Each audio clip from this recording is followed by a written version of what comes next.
we touched on this yesterday. It's not San Diego State and Florida Atlantic. Okay, there's no Butler. There's no 8 seed, 9 seed, 7 seed. Like, you have two really good teams on the other side.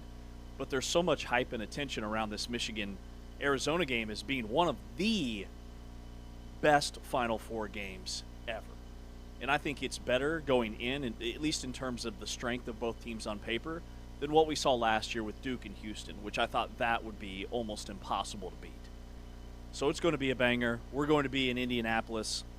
I think Indianapolis, I think Peyton Manning, I think Hoosiers, I think Larry Bird, I think Butler, I think Hinkle. And this is like the college basketball. This is college basketball at its finest, because it's not just the Final Four. Like, the Division II National Championship is in Indy. The Division III National Championship, the NIT semifinals and championship are all within a stretch of like 4 or 5 days. It is an incredible run that the state of Indiana, which is the basketball capital of the world, I would argue,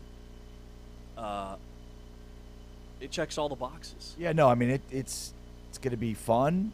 We're excited to be part of that open locker room session on Friday to bring you some interviews, some one-on-ones with Arizona players for Saturday's preview show. So, yeah, make plans as part of your Final Four Saturday to tune in on TuneIn and Big 12 Studios. See what I did there? Boy, did I ever. The real MVP of this thing is Taman. Taman Turner, our producer, deserves a tremendous amount of credit, and you know I'm the king of all compliments, but let's get it out there. Taman has been working nonstop for basically the last 72 hours to try and put this whole thing together. He's put together spreadsheets, he's put together projections, he's put together an itinerary, which is very helpful for my brain, so we know exactly where to go as soon as we land. We know who to contact. Essentially, he is our puppet master, and without him, he is our quarterback, he is our puppet master, he is the lead singer of the band, and we would not be in Indianapolis if it was not for him. So great job, Taman. Yeah, it looked like we were not going. Thank you. And Taman Turner was committed to going. It looked so much like we weren't going that I agreed to do a broadcasting assignment on Saturday, which I've now pivoted from. Everything's fine. But that's how confident we were that we were not going. What broadcasting assignment? We were going to fire up a little Texas Tech softball. Nice. That'd be a good one to do. Yeah, they're going to be really good this year, or already are, I should say. It's actually sort of funny you say that, because literally 10 minutes after we got the green light to go, I got a text asking if I could do a show for Westwood One Radio on Saturday. So would have had to do the same thing. But, yeah, Texas Tech softball, by the way, on a tear to start this season. They've only lost one game. Nyjah is killing it. And, yeah, like anything less than a national championship for Texas Tech would be a huge disappointment. So that's basically for which this season is judged. And hopefully you'll get to do some Texas Tech softball games this season, because they're fun to watch. Yeah, Nyjah is doing Nyjah things. And after the Final Four and the championship, that's when I feel like spring sports really start to ramp up. And you see that when across spring the board. springs? When spring is sprung. Yeah. There's a lot of springing that happens post-Easter. Doesn't April post-NCAA feel tournament. like the start, the official, unofficial start of spring? Yes. And isn't it actually? Or is that in March? Or is that in May? I have no The idea. actual, like, legitimate Date? calendar is really weird. Like, What? summer actually starts way later than it feels like. It's like, come on, Seasons. Like, do you even Get it know when together. you're supposed to start? Get it together. Get it together, Seasons. Get it together. All right. Speaking of which, Indianapolis, very much in the pro-season category from a city standpoint. Has anybody checked the weather? Yeah, well, yes. Isn't that And? Is that the first thing you do when you make plans to go somewhere? No, it's the last thing I do. Not great. 10 minutes before I pack. Spring has not sprung. It's going to be cold. Yeah. I heard it's supposed to rain a lot. Yeah. Okay. Particularly Friday through Sunday. You know what they say? April showers bring May flowers. Okay, but it's not May yet, so it's at showers. Got it. Well, and just reiterating that April is the worst month of the year by far. Apologies to you if your birthday is in April, My but son. it's literally the worst month of the year, without a doubt. April. I mean, it's a month which basically is like, yeah, you're gonna get a lot of rain. It's horrible weather, but wait till next month. It's way better. Yeah. Plus, you have Abraham Lincoln was killed. You had Jeez. no, I mean the Titanic sank. Like everything bad that's happened in world. Titanic sank in April? Yeah, everything bad that's happened in world history happened in the month of April. Well, in April is usually for me and for T-Chains allergy season.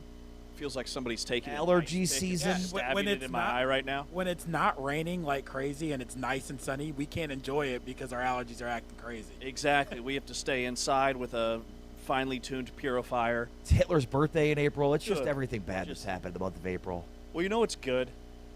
The NCAA tournament Yes, that is a good one. and the Final Four. Thank you.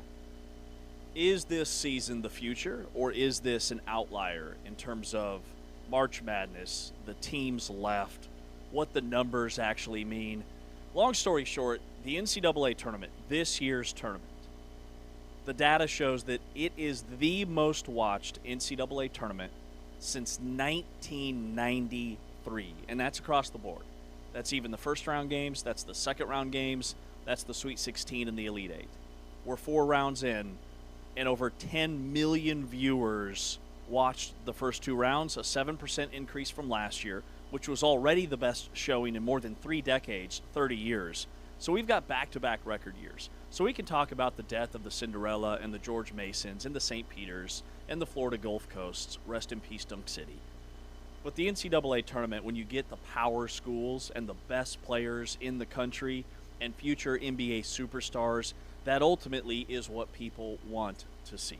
Yeah, look, so I think there's a few things to note here. Number one, and this is obviously important, is the way that they measure viewership changed in the last 5 years. So some of these numbers are inflated to a degree because, like, just the way in which these games are measured has changed. And basically what that means is they're now accounting in different ways for bar watching, for dormitory watching, right, for group viewership in a way that they didn't previously. So that can account for the jump, but that also I don't think invalidates the point you just made. I think the question is, this year in particular, is this year an anomaly relative to the future trajectory because of the perfect storm we've had of an incredible freshman class combined with NBA viewership to a certain degree being down. Now, look, that's not across the board, but as we've discussed kind of throughout, basically since the NBA trade deadline, there are 10 teams that are sinking right now and sinking fast. And so I think because of that, you might have 10 fan bases that have checked out and are maybe starting to do some advanced scouting, if you will, quote unquote, on some of these star prospects they're trying to watch and get and lose for. So, next year's class will be good, not nearly as good at the top, especially as this year's class will be or is. So, but look, it's no secret here. Like, look at football. Like, the brands matter. And at the end of the day, having upsets and having surprise teams get there is fun, but the Final Four is built upon the best brands competing, and we still have that. And incredible storylines. College football, I think the entire nation rallied behind what Indiana was doing. Last year, I think that the fact that you had Duke against what felt like a massive underdog in Houston in the Final Four certainly helped. And this year, I think you're spot on with the star power. The fact that college basketball is also just becoming more fun to watch for a casual fan because the turnovers are down, the shooting is better. We're getting back to some of that old school DNA with the post play. The games are ultra physical and they're letting them play. You're getting buzzer beaters like we had in the UConn Duke game. It's just firing in all cylinders. And personally, I love to see it because I grew up a college basketball junkie, enthusiast. If I had to pick one sport, it would be college basketball. And with the portal stuff and the NIL, I was worried. Like, there's been a little bit of a downtick, and it felt like for a while there was kind of this dark cloud over college basketball that, my goodness, the players just aren't as good. Like, the teams aren't shooting the ball as good. Everybody's just bricking threes, and then it's just a mad scramble to grab the offensive rebounds. Turnovers are a mess because the chemistry's not there. And now it's come around to where now you just have NBA caliber dudes on the floor playing with spacing and an NBA style of play. Yeah, and I think the number that has been most discussed is that 19.7 million viewership number from Sunday with Duke and UConn. Now, important to note again that like that's a top end number, which means it didn't carry 19.7 million viewers for the entire game, but at one point peaked at 19.7, which I would imagine would be towards the end of the game. It's funny. I was out at this area by our house that is like a park in between a bunch of restaurants and bars and stuff. And Cafe Gecko? no, it's over by Hillcrest and Arapahoe. At any rate, there's TVs around at some of the bars and stuff, and so you look up, it's like, Duke's up by 19. You're like, okay, I'll check out. And so I'm at a table outside. I'm kind of just hanging out with some friends, and suddenly my 7-year-old comes up and he's like, hey, you know how you said Duke was gonna win? It's like, yeah. He's like, they just lost. It's like, huh? What are you talking about? What are you talking about, dummy? Like, No, they didn't. no, they didn't. They were up by 19 with Yeah. 17 minutes to go. Like, no, they won. I'm pretty sure they won. Every time I've looked, they've been up by double figures. It hasn't been close. He's like, no, I just saw. It's like, what? It's like, yeah. I happened to walk by a TV and I saw at the end that UConn won, and I was like, what? I went and looked and was like, by God, they did. But 19.7, like that is a better number in terms of topping out than Game 7 of the NBA Finals this past year. It's hitting NFL territory. The NFL routinely does 20+. Now, that's the low end, but anytime you're even close to within the vicinity of the NFL, you're in good place. And again, this is taking into account the new sort of Nielsen measurements. It's an apples-to-apples comparison in comparing the NFL, the Game 7 of the NBA Finals, and what we saw on Sunday. So, look, at the end of the day, like, sports viewership just continues to skyrocket. It's the reason why there's so much investment in sports in every capacity. And, we shouldn't be surprised by this at all, because whether it's college basketball, NFL, NBA, Major League Baseball, like, just the numbers continue to soar. Well, there's more people on the planet than ever before, and people love sports. There you go. I would love to... 1 + 1 = 2.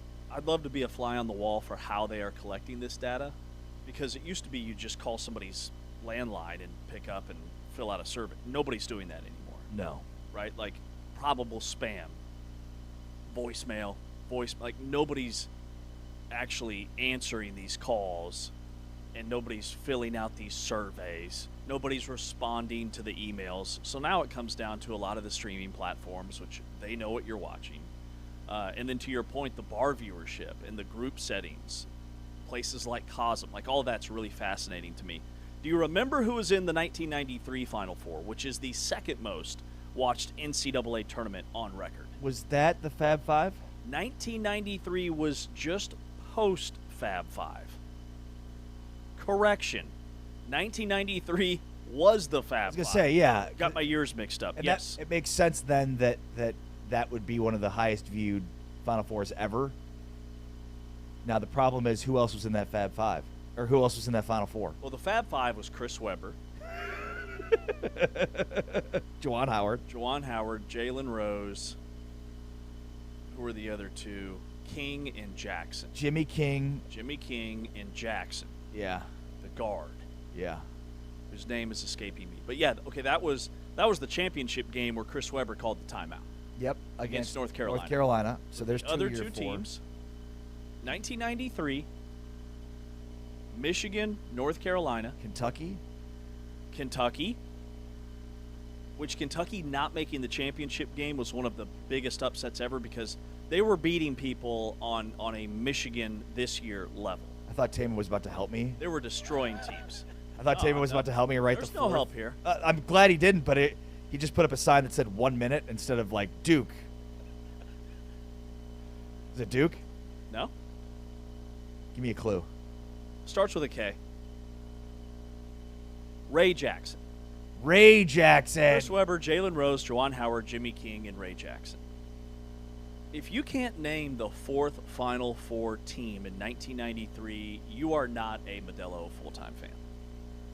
You would be a part-time fan. It wasn't Kansas. It was Kansas. Wow. Rex Walters, Darryl Strawberry. Yes. Come on. Darryl Strawberry. Woodbury, I mean. It's like Strawberry, Woodbury. Daryl Strawberry, my A lot. favorite Kansas basketball player of all There's time. a lot of berries It's floating funny around in the because world of sports. For some reason, I had Kansas and Kentucky in my mind, but I was like, what a blue blood Final Four that was on top of everything. You had the Fab Five, and then Kentucky, North Carolina, and Kansas. Which I bring this up because this year's Final Four doesn't really feature a traditional blue blood. Like, Arizona's an elite program, but they haven't been there in 25 years. Michigan's a really good program, but they haven't been to the Final Four in almost a decade. And then you've got UConn, who's probably a recent blue blood, and then you have the outlier in Illinois. You have no Kentucky, no North Carolina, no Kansas, no UCLA, no Duke. And 4 of those 5 schools didn't even make the Sweet 16, yet it's still the most watched tournament ever. Wow. It says a lot about style of play, NBA dudes, the whole thing. And the fact that, again, big brands do matter a ton in terms of driving the needle, moving the needle for for viewership. I believe up to this point, Kansas St. John's has been one of the highest watched games of the tournament. Again, makes sense. Close games are going to be very watched. Patino, New York City. And then Iowa State, Kentucky is another one as well. So Iowa State kind of in basketball becoming a much bigger brand than I think most people would acknowledge. Yeah, definitely. All right, coming up next here on Big 12 Today on Big 12 Radio, we've got Chancellor Johnson at 7:40, but we are power ranking after this. Oh, boy. Top 5 players in the Final Four. That's around the corner. He's Ari, I'm James. This is Big 12 Radio. Jaden Bradley guarded by Boogie Fland. Fland is a good defender. Up and over. Chenyelu goes Bradley. Rest of our fabulous TNT Sports crew here from Tucson, Arizona.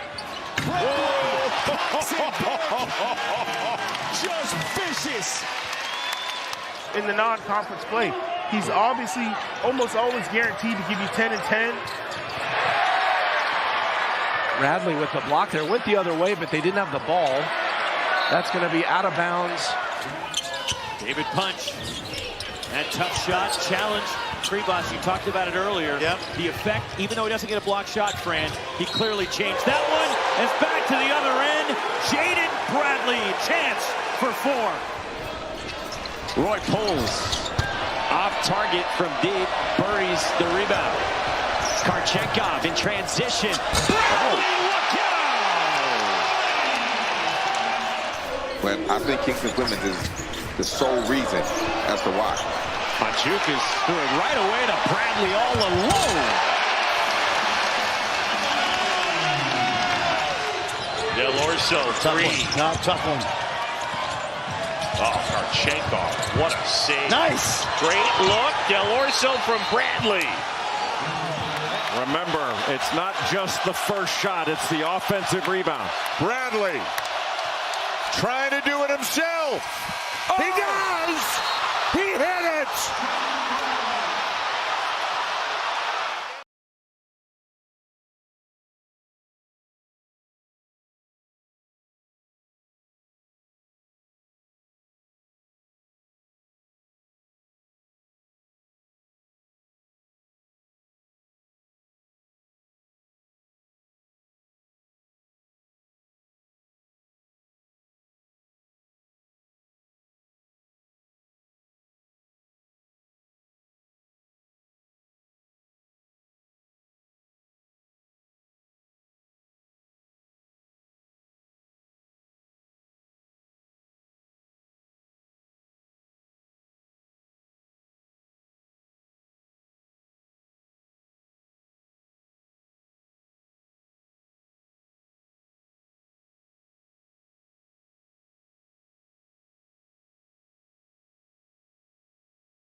Big 12 today here on Big 12 Radio. This is the Big 12 Conference. This is a different league. He's Ari Timken. I'm James Westling, and let's dive right in because this is going to be an instant classic.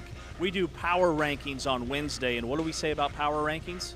It's not good enough to just have things in this world. You have to power rank them accordingly, and so that is what we do on Wednesdays. Today we are power ranking the top 5 players at the Final Four. I wanted to just throw Arizona's starting 5 as my 5, but I guess I'll give some love to the other schools too. So, Taman? Number 5. All right, so we are power ranking the top 5 players in the Final Four here. And number 5 for me is Jaden Bradley, point guard for Arizona, who I think comparatively to some of the other players in the Final Four, maybe haven't put up numbers that compare to some of these guys, again, that'll be on this list, in the tournament alone. But I am putting together sort of a combination of what you did regular season with what you've done in the postseason. And again, I think he's arguably the most important player on the best team in this field. So, Big 12 Player of the Year, tournament MVP. And though, again, he hasn't had the tournament that he's had a good tournament, but compared to some of the other guys that have just absolutely been on a tear, including one of his teammates who's on this list as well, you just kind of know what you're going to get from him game in and game out. Jaden Bradley, number 5 for me. Love it. Love the pick. Too low, but I love it. Number 5 for me is Keaton Wagler from Illinois. Great story, 3-star recruit, barely top 150 out of Kansas City. He's a freshman. How did so many schools miss on this kid who's 6'6", has an elite three-point stroke, and is averaging 18 points, almost 7 rebounds, and almost 4 assists in the tournament, shooting 44% from 3.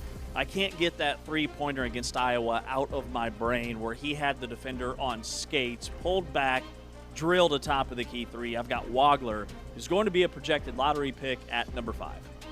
Number 4. We're going back-to-back Arizona here. Koa Peat, number 4 for me, averaging 17.5 points, 6.8 rebounds, and 2 assists per game in the NCAA tournament.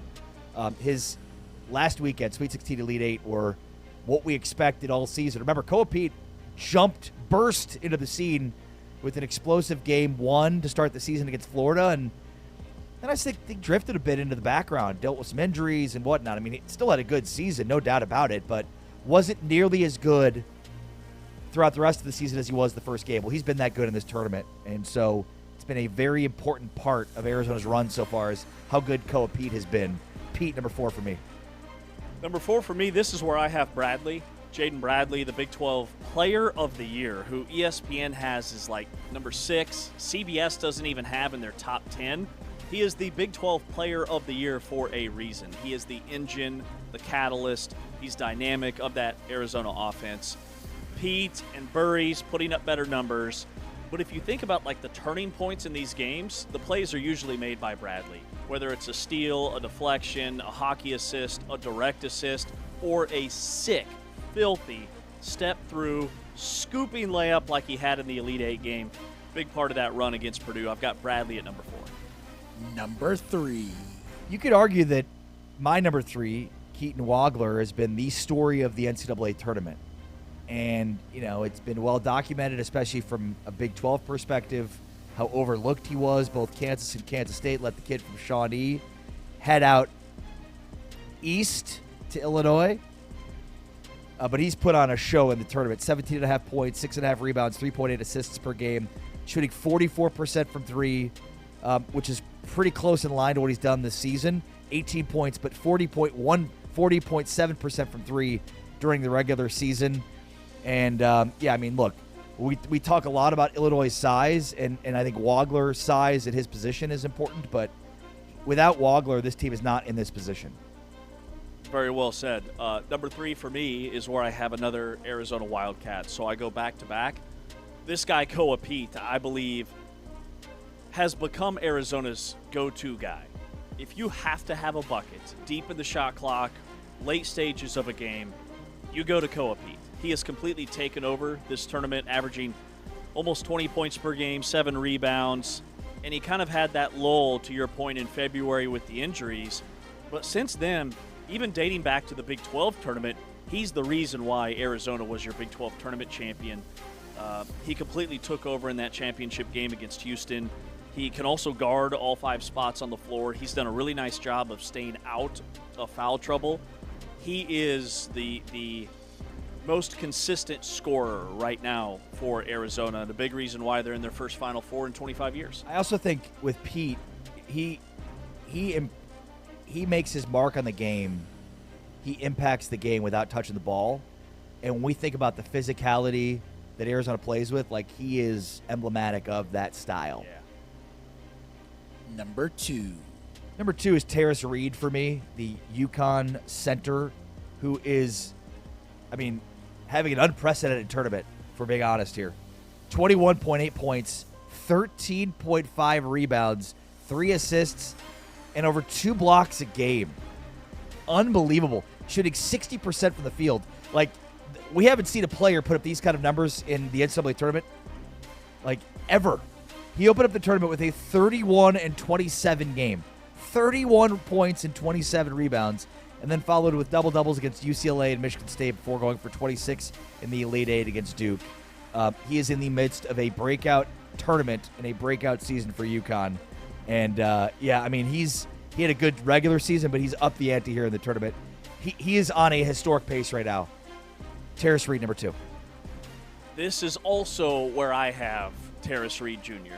You had all the numbers. This is what happens when you get a top 30 recruit out of high school, which he was in 2022, and they spend 4 years playing at the highest level.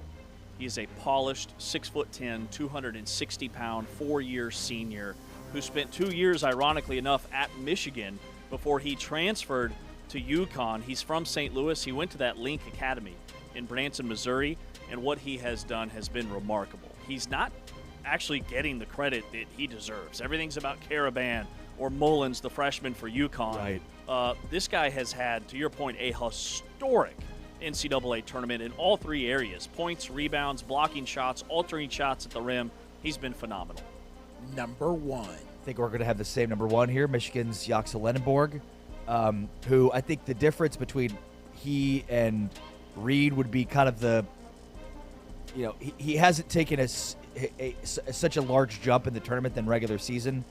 And I'd argue that Lenneborg's probably the better two-way player, despite, the 2 blocks per game that Reed has had in this tournament. But it's not about comparing Lenneborg and Reed as much as it is to talk about how unbelievable Lenneborg's been this season. With him on the court, Michigan is plus 49.9 per 100 possessions. Think about that. Duke, at one point this season, towards the end of the year, had the best net rating of any team ever at plus 40. They're at basically at plus 50 with Lenneborg on the floor. Opponents they outshoot opponents by 18% from 2 and 9% from 3. So, like, just the on-off splits with Lenneborg versus, everybody else, it's kind of insane, quite frankly. And then in the Sweet 16 Elite Eight alone, Lenneborg posted 50 points, 19 rebounds, and 11 assists. The last player to produce 50, 15, and 10 across 2 rounds was Stacey Augmon in 1990. Wow. And he doesn't have Zion Williamson-type stats or Cooper Flagg or Deep Bonsa. Like, he's averaging 15 points per game for the year. But he's been dubbed the Dominican LeBron because he can score at all 3 levels. He makes almost 2 threes per game and shoots 37% from downtown.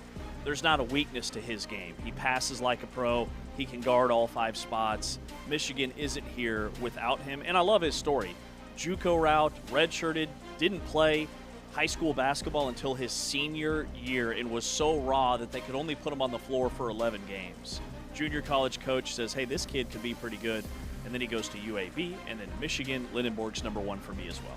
All right, James, you came up with this random power ranking today. What do you have for us? Well, we are going to, on this April 1st day, who are the true jokesters of the music industry, the greatest one-hit wonders of all time. Oh, I love this. One-hit wonders, which that just sounds like the dream. You make one good song, you get royalty fees every time it's played in an arena or in a bar, and you can go do whatever you want. Everybody forgets about you. You don't have the paparazzi following you around, just raking in millions and millions of dollars. So T-Chainz, take us through it. Number 5 for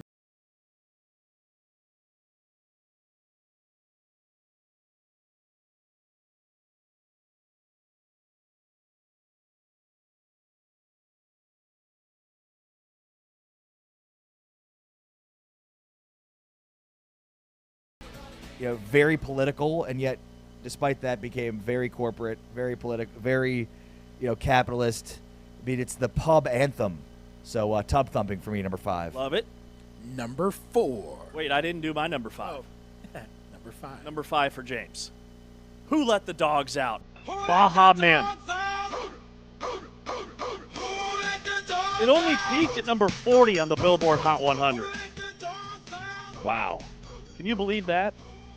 And this game's got longevity. I still hear this gem played. Well, it took over the 2000 World Series. A reporter asked Yankees manager Joe Torre if he knew Who Let the Dogs Out. And then it became, back then we didn't have all the social media we do now. Right. But it became a viral sensation for whatever viral would be considered back then. Number 4, Ari Temkin.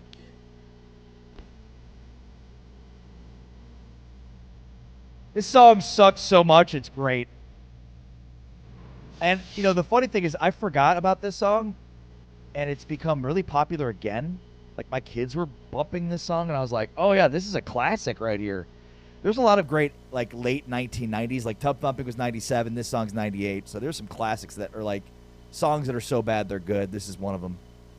Eiffel 65 is the band. It came to mind, but it's so bad, and I hate it so much, I could not include it. Oh, I love it. On my list. So, I went with, at number 4, Hanson, Bop. Wait a minute. You said 1997. Blue Song was so bad, and then went with this terrible song? And the brothers was soaring internationally. Isaac was 16, Taylor was 14, Zach was 11. One song, not even graduating high school, raking in millions and billions of dollars. It was number 1 on the Billboard Hot 100, and it was number 1 in at least 12 countries, won a bunch of Grammys, voted as the best single of the year by Rolling Stone, VH1, everybody, and then they didn't make anything else. They were like, we're good.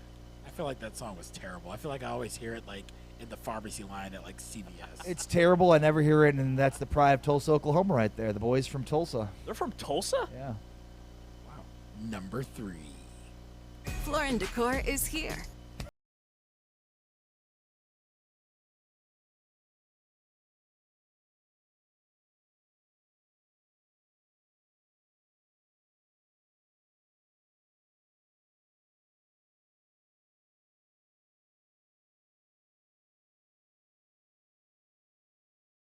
It goes from slow to fast. It's it doesn't make any sense. This song makes 0 sense, and yet it's absolutely amazing. It's a bumper.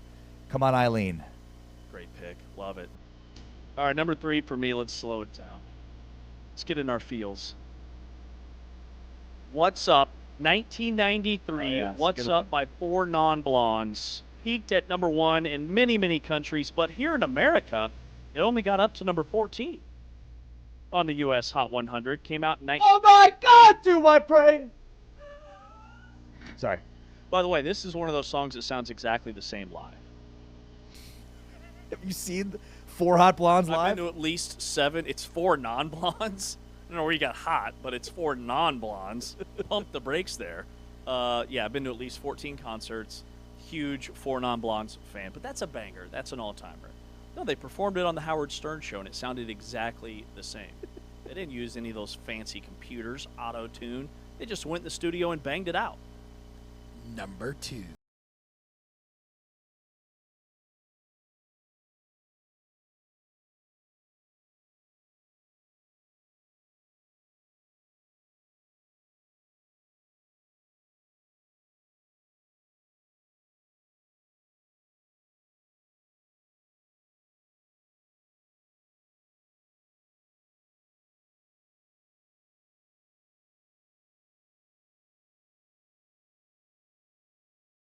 What's me going? All right, number 2 for me. Here we go. 2001.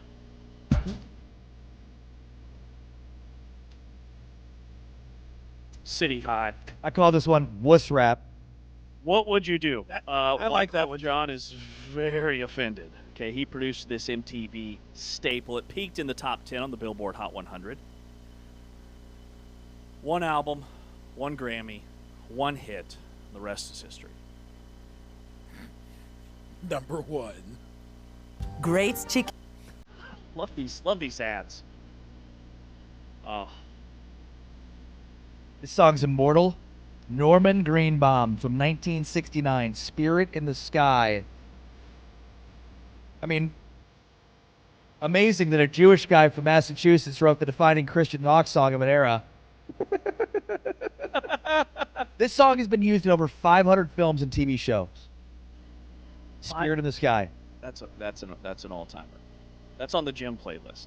You can listen to it over and over and over again.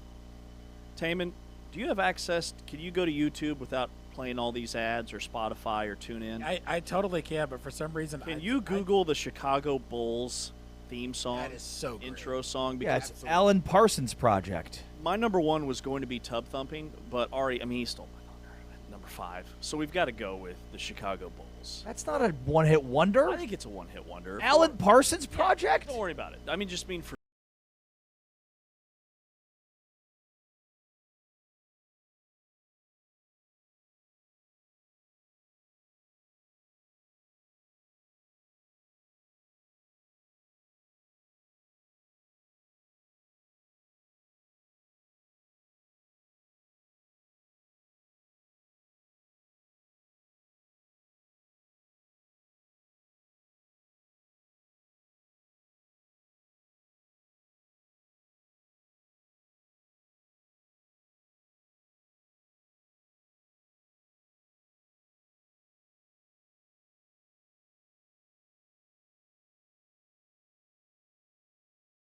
Where were you? Doing it before that, but in terms of okay, that is the anthem for the. Nobody turned off lights and did a starting lineup like the Bulls, and now everybody does it. Right.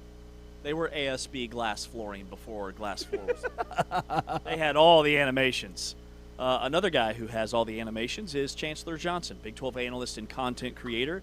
He joins us after this timeout to break down the Final Four. He's Ari, I'm James. T-Chain's on the controls. This is Big 12 Radio. Peat out high, one-on-one. Backdoor bounce and a scoop for Del Orso. Reverse layup makes it 22. Little step and go, big time delivery. Haggerty had it taken away. It's a run out the other direction. And a slam the hammer from Karchenkov. Now this is the problem when you play this team. It made something out of nothing. Ivan Karchenkov works the baseline. Oh, man. He's another one of those freshmen. They play 4 freshmen. It's pretty clear Arizona State defensively trying to pack the lane and dare Arizona to beat him from the outside. But Karchenkov, the freshman, says no. 35 and 33 minutes. Getting back to full health. This is a great time. Karchenkov off the turnover. What they want to do is just get out quicker from those elbows and blocks to get to a shooter. Bradley to a cutting Karchenkov. Taken away by Karchenkov.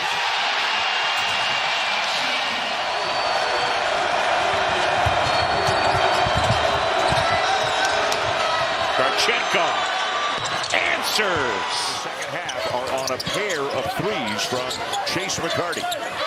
Karchenkov will try one and hit it. Well, you give up a three, just go on the other end and get it back. Chris Sinak Jr. really moving his feet to stay in front of Karchenkov.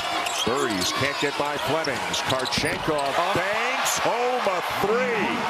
Are you kidding me?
Your home for the Big 12 is Big 12 Radio. This is Big 12 Today with you each and every weekday, 8A to 11A Eastern, 7 to 10 Central here on Big 12 Radio.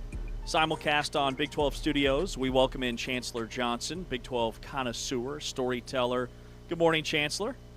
Good morning, James. Ari, how are you guys? Man, we're fired up for the Final Four. But first, being a Houston guy, were you surprised that Kelvin Sampson, number one, is returning, and number two, that decision or that announcement, like, it doesn't sound like there was a whole lot of back and forth. He just immediately shut down any rumors that he might be stepping away from the game. Yeah, I wasn't surprised at all. There were, no indications throughout the season that Kelvin Sampson was thinking about hanging it up. I just think what it is, he's getting older, right? And I think he recognizes that he's obviously on the back half of his career, right? And not only that he only maybe has a couple years to go, and we know that Kelvin Sampson is the next head coach in waiting. But as of right now, it's still the Kelvin Sampson show. He's still running the program here. The culture will continue under Kelvin. So, obviously around Houston, people were excited to confirm that their head coach will be back, but no surprise for anybody who's been keeping up with the Houston Cougars over the past year. Yeah, and it'll be really interesting to see what their roster looks like next year because, who knows who comes back. But obviously they're losing a ton from an eligibility standpoint. Like, what do you make of what this roster will look like? Because Sampson has not been huge into the portal, especially for like immediate impact guys. But it looks like this will be an offseason where he'll have to. Yeah, it'll be uncharted territory for Kelvin Sampson and the Houston Cougars. And he actually alluded to that earlier this season. He knew that he would have to take a deeper dive into the portal. And every single year, they usually add a guy, whether it was, a couple years ago, it was L.J. Cryer, or, a couple years before that, it was Josh Carlton, Kyler Edwards, Milos Uzan before he came to the Houston Cougars. And, so usually they add one, but this year they're going to have to add multiple. And we've already seen, a player transfer out, and Isaiah Harwell, he was part of this heralded freshman class for the Houston Cougars with Chris Knack Jr. and Kingston Flemings. It didn't really work out for Harwell, and that's why if you watch the Cougs, he kind of faded off towards the back end of the season, where Mercy Miller and Chase McCarty were able to kind of take his minutes. And so I think for him, people are asking, well, why is he leaving? I think he wanted an opportunity to get a fresh start and have maybe a bigger opportunity elsewhere.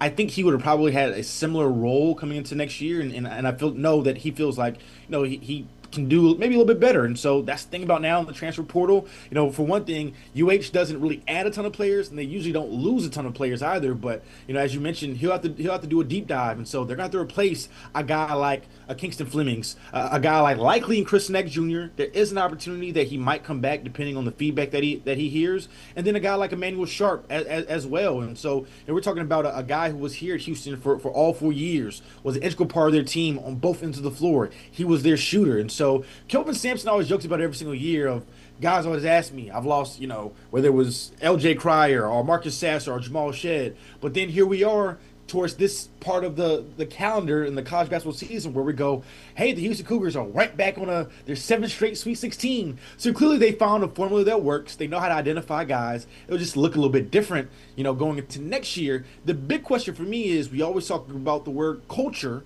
And so when you have these new guys who will be integrated into this program, it'll look a little bit different as they don't have as many years as a guy like Emmanuel Sharp, or JoJo Tugler. So JoJo will come back for them, and he's obviously a perennial Defensive Player of the Year candidate, but he's going to be the guy leading the charge for them next year with whoever they decide to bring in, who we know will be talented and good. Yeah, Chris Knack's dad said that they're going to make a decision in the next couple of weeks, whether he enters the NBA draft or comes back to Houston.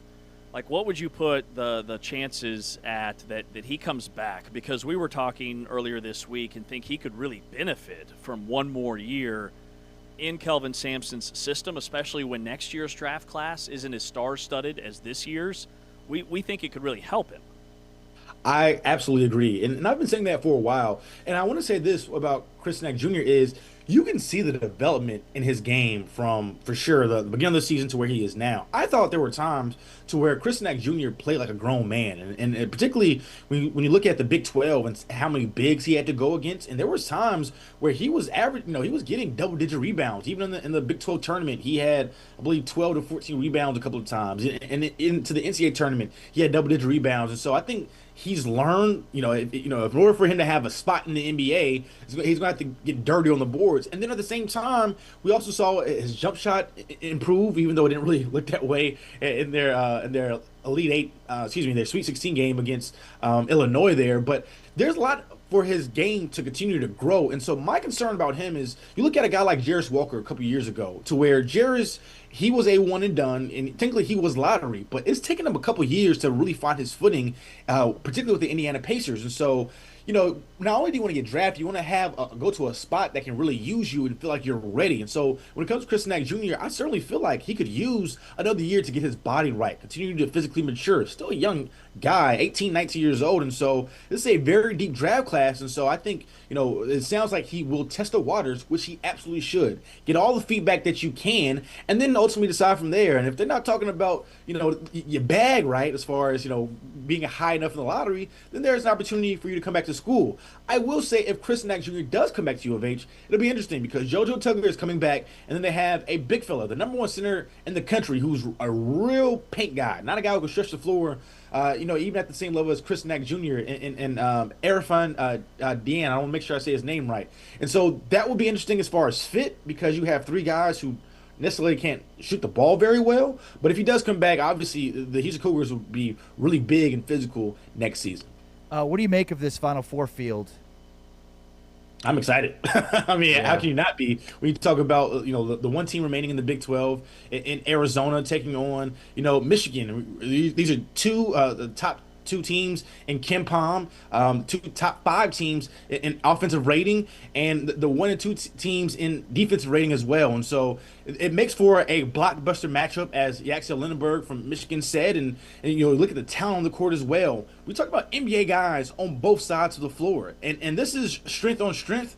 If you remember, if you talk about NBA a little bit, right? If you look at when people want to see Kobe Bryant and LeBron James, but it just didn't really work out. Well, imagine that where you have it in teams, where you do have the two top teams in the country that were able to hold everybody else off, and not just hold everybody off, dominate on their way to the Final Four. And now we finally get the matchup of the top two teams in the country all season long, and we get it in the college basketball semifinals. I can't wait. It's going to be a great matchup on that end. And then you have Illinois and Purdue.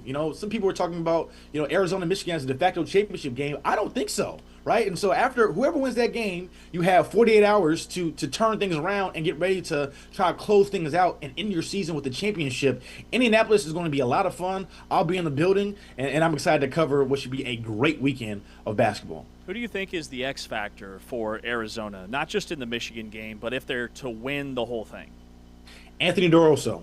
And the reason being, because if you go back, there's been a couple of times this season where he showed up, in a major way. We know we're going to get out of Jaden Bradley and Braden Burries. Koa Peat has had some nice games. He's another X factor as well. Mo Krivas, he's got a great matchup with the Day Mara. But the guy who can really turn things and flip it is Anthony DeRosso. We saw it at Houston. If you remember, Houston doesn't lose at the Petita Center, and Anthony DeRosso came off the bench and had over 20 points. He did it in back-to-back games where Arizona beat BYU, and he had another 20-point night. Then you guys were there in person for one of the games of the year versus Iowa State, where he had, with band for band, as the kids say, shot for shot with the best shooter in the country, and Milan Momcilovic, where he had 26 points. And then even in that Purdue game, he came off the bench, and if you remember in the second half, when Arizona was rolling, and we know Arizona, everybody, shares kind of the production with their team. He had that big three to give Arizona the lead in that game. Only had, one shot, only had 3 points, but that was a big one to help turn the tide in their Elite Eight matchup. Anthony DeRosso is a guy who provides shooting for Arizona, and we know Arizona doesn't really like to shoot a ton of threes, but if he can come in the game and he can knock down those shots, he can completely flip this game for Arizona in their hopes to win a national championship. Hope it works out. Chancellor Johnson, you said you're going to be there? I will be there, fellas. Hey, I'm excited. We will see you there. When do you get in? I get in Thursday nights, and then we rocking and rolling for the rest of the weekend. Let's go. We'll see you at that media session for Arizona at 1 p.m. on Friday. Chancellor Johnson, can't wait to catch up. Appreciate your time. Thanks for having me, guys. Chancellor Johnson is the Big 12 storyteller, Big 12 connoisseur. You can catch him on X at Chancellor TV. He's Ari Timken. I'm James Westling. This is Big 12 Radio. And coming up next, we're going to dive into more Final Four talk. You're going to hear from Koa Peat and Braden Burries. We caught up with them fresh off their Big 12 semifinal win over Iowa State, which was the buzzer beater from Jaden Bradley. But a lot of this conversation is relevant in terms of this Arizona team being on a mission. We'll talk with Koa Peat and Braden Burries after this timeout. This is Big 12 Radio. We are powered by Modelo on TuneIn and on Big 12 Studios. Don't forget, BYU Villanova. We'll get our first look at A.J. DeBonsa as Koa Peat on the receiving end. Execution on that possession from Florida. Xavier Lee hits his second three of the night. Oh! Koa Peat from the rafters! What a pass and delivery against Condon. Here comes Bradley. Bradley gives it to Peat. Peat, look out below! One highlight after another! Mr. Arizona has arrived at the collegiate level. Utah steal, then they throw it right back to the Wildcats. NASCAR tempo, a lob, and Peat brings the house down. Senior out of Rickards High School, Tallahassee, that venerable program. Peat the screen for Karchenkov, and they'll play it together for two and a foul. Rebound pawed down by Krivas. On the hit ahead, Peat. Duck. Woo-hoo! How about the outlet pass? Here's the end of the play. Johnson will. Yeah, he will. And he hit the backboard. Numbers here.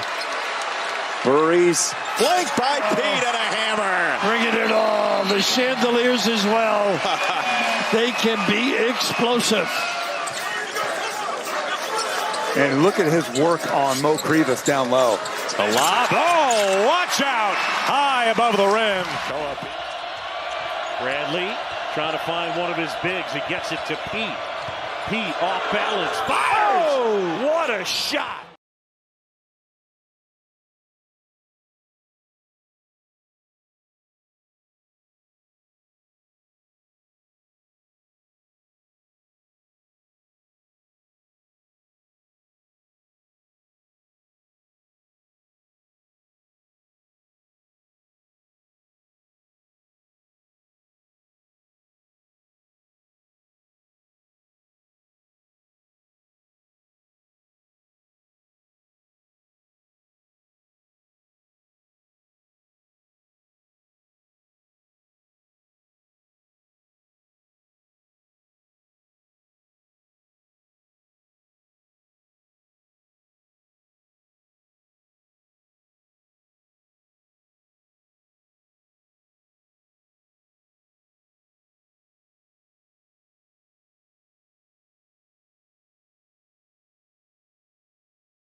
Back here on Big 12 Today on Big 12 Radio and on Big 12 Studios. Ari Timken on the end. I'm James Westling, joined now by Arizona freshman Koa Peat.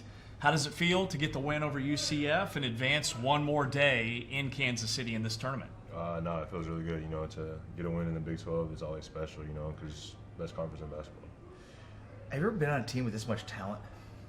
I mean, I've been on a lot of good teams, especially with USA basketball. So true, but I think so for sure. Just but it's there's so many good players that are two-way players in this team. Yeah, like it's just waves of you guys. Yeah, no, it's really special. You know, everybody plays together. You know, everybody likes each other. It's a really close team. How you guys are a physical team, like, and it's cultural, obviously. Like, how does that take me through how, like, and you come into this program? How does Tommy Lloyd run the program to get such a physical team? Just a lot of kudos to our strength coach, Chris Rounds. You know, he really got us right this summer. And then coach always wants us to play with force. So, yeah. You know, you battled some injuries this last month of the season. People can't see it, but you're all wrapped up here sitting with us just after the last game was completed. How are you feeling in terms of your health, and what steps are you taking with the strength and conditioning staff and medical team to make sure that you're 100% for the NCAA tournament? Just recovering after every game, every practice. You know, there's some practices where I have to take off, you know, just to get my body right, you know, but it's been really good. You know, we have really good athletic trainers, and J-Rock and Rounds that have been getting me right, and my body feels good. Are you feeling as good as you were a couple of months ago, or is it still kind of a gradual, you're getting there type thing? I mean, I feel pretty good, honestly, out there. Yeah. Look pretty good.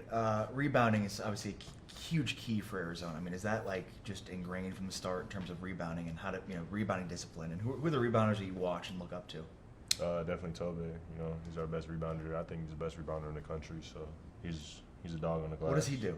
How does he do it? I don't know. You got to ask him. He just goes and but gets like, what's this art of the rebound? You know, take me through that. I feel like he's just always in the right spot, honestly, and he's so physical and strong. You know, he's moving guys out the way. Like sometimes me and him fight over rebounds. I'm like, you got it, bro. I'm gonna just run the floor. Yeah, we actually we did ask him about a month ago. He joined us on our show, and he kind of said the same thing, that he just always seems to be in the right spot. Yeah, he just got a knack for the ball, for sure. And today against UCF, you guys had offensive rebounds on almost half of your missed shots. So how does that help you? Is number one, you're one of the guys that's grabbing a lot of those offensive rebounds, but also just to know that like those other guys have your back, and that if the first shot doesn't go in, there's a good chance you're going to get another opportunity. I would just say, you know, that's winning basketball. You know, getting offensive rebounds, you get more possessions, getting layups or getting fouled on your rebounds. You know, that's just winning basketball, and it's helped us a lot. It's been a good formula for us. One of the things that Tommy Lloyd was just talking about in the interview was, you know, how sometimes there are certain environments where, you know, maybe it's, especially early in the tournament, potentially where, you know, you got to kind of create your own energy because there's not a ton of crowd energy.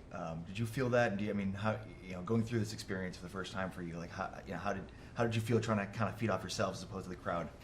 No, you definitely feel that for sure. You know, you just got to have that energy, you know, play with emotion. Our bench needs to be a little bit better with our energy.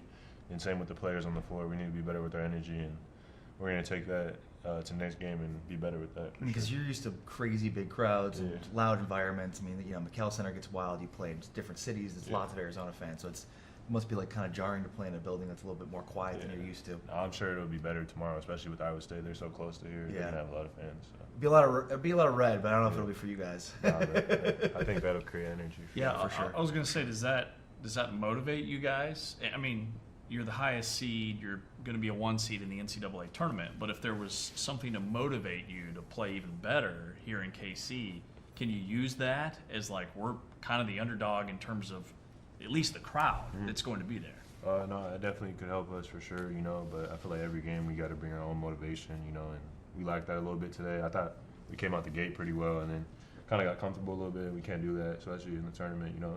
These Cinderella stories happen, so we got to be smart with that. Yeah, was that the biggest thing? Because you guys were up 34-8, and then all of a sudden we look up and it's 12, and UCF had a chance to get it to single digits. Was it just kind of you felt like you took your foot off the gas pedal for a bit? Yeah, I mean, a little bit of that, and also, credit to UCF. They're a really good team, so, teams are going to make runs, and I thought we did a good job, though, at answering those runs. They say the NCAA tournament, like, those games feel different. Obviously, this is not the NCAA tournament, but, like, do these games feel different than the regular season? Yeah, for sure. It's definitely a stepping stone to the NCAA tournament. These are games that are going to get us prepared for them, especially, again, playing in the Big 12, best conference in basketball. Yeah, and back-to-back, I mean, like, you basically have an Elite Eight game tomorrow. Yeah, I mean, sure. Iowa State's 7. Yeah. You guys are 2, 3, whatever, 2. So, like, that's crazy to think, in the semifinals, not even for the conference championship, you're playing against the 7 overall team in the country. Yeah. That's insane. Yeah. It's an Elite Eight game. Yeah, for sure, and a really good team. Talking with Arizona freshman Koa Peat. Koa had 12 points, 4 rebounds, a couple of assists in Arizona's win over UCF at the Big 12 tournament. How long have you known Braden Burries, and what's that relationship like? You're both freshmen. You're both playing like seniors now this time of year. So take us through that. No, that's my boy. We're always hanging out. I've known him since 7th, 8th grade. We used to play each other, made hoops. So that's been my guy since 8th grade, and that's like a brother to me now. So that's my boy for sure. Yeah, how cool is it to be on this ride with him? That's special for sure. That's my guy. Both want to be, in the NBA next year. We both got the same aspirations. We're always in the gym together, and he's a really special dude. That's my guy for sure. Yeah. Are you guys are you soaking up these moments that you guys have together in the postseason, knowing that, like you said, you're going to be in the NBA next year and probably on 2 different teams? Like, this is kind of that last ride in a lot of ways. Yeah, I mean, that's my guy. After every practice, he's over at my house. We're playing the game together in the hotel room. Last night we was in the game. We was on the game, playing the game all night almost. So, that's my boy, and he's always going to be my boy. And then the other thing I want to ask you about is there's like a dozen Peat family members that have played professionally in some capacity. How many of your family members attend home games versus live in the area in Tucson, maybe are here in Kansas City? Just all that athleticism in one family is just super cool and so rare. Yeah, my mom and dad are usually at all my games, so they're up in the stands. And then I know my brothers and sisters are watching from home, wherever they're at.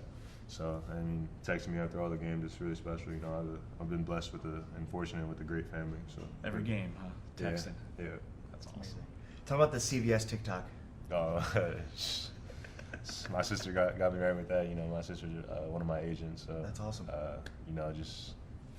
Your teammates were giving you some like in the comments. Is that what? No, they was messing with me for sure. That's pretty cool though. Yeah, shout out CBS. Awesome stuff. Koa, hey, congrats on the win. Appreciate your time. Thank you, sir. Yeah, yes, thank sir. you. Arizona freshman Koa Peat here on Big 12 Today on Big 12 Radio, watching us on Big 12 Studios from Kansas City. Back here on Big 12 Today on Big 12 Radio, watching us on Big 12 Studios with Ari Timken on the end. I'm James Westling, and we are joined now by Arizona freshman Braden Burries, who went off against UCF with 21 points, was a plus-minus of 24 in Arizona's impressive win. Post-game, how does it feel to get the win over the Knights and move one more day further? UCF is a great team, so I just feel like that was a great win for us, just I feel like the most important thing for us is going to be how we bounce back tomorrow and just our recovery.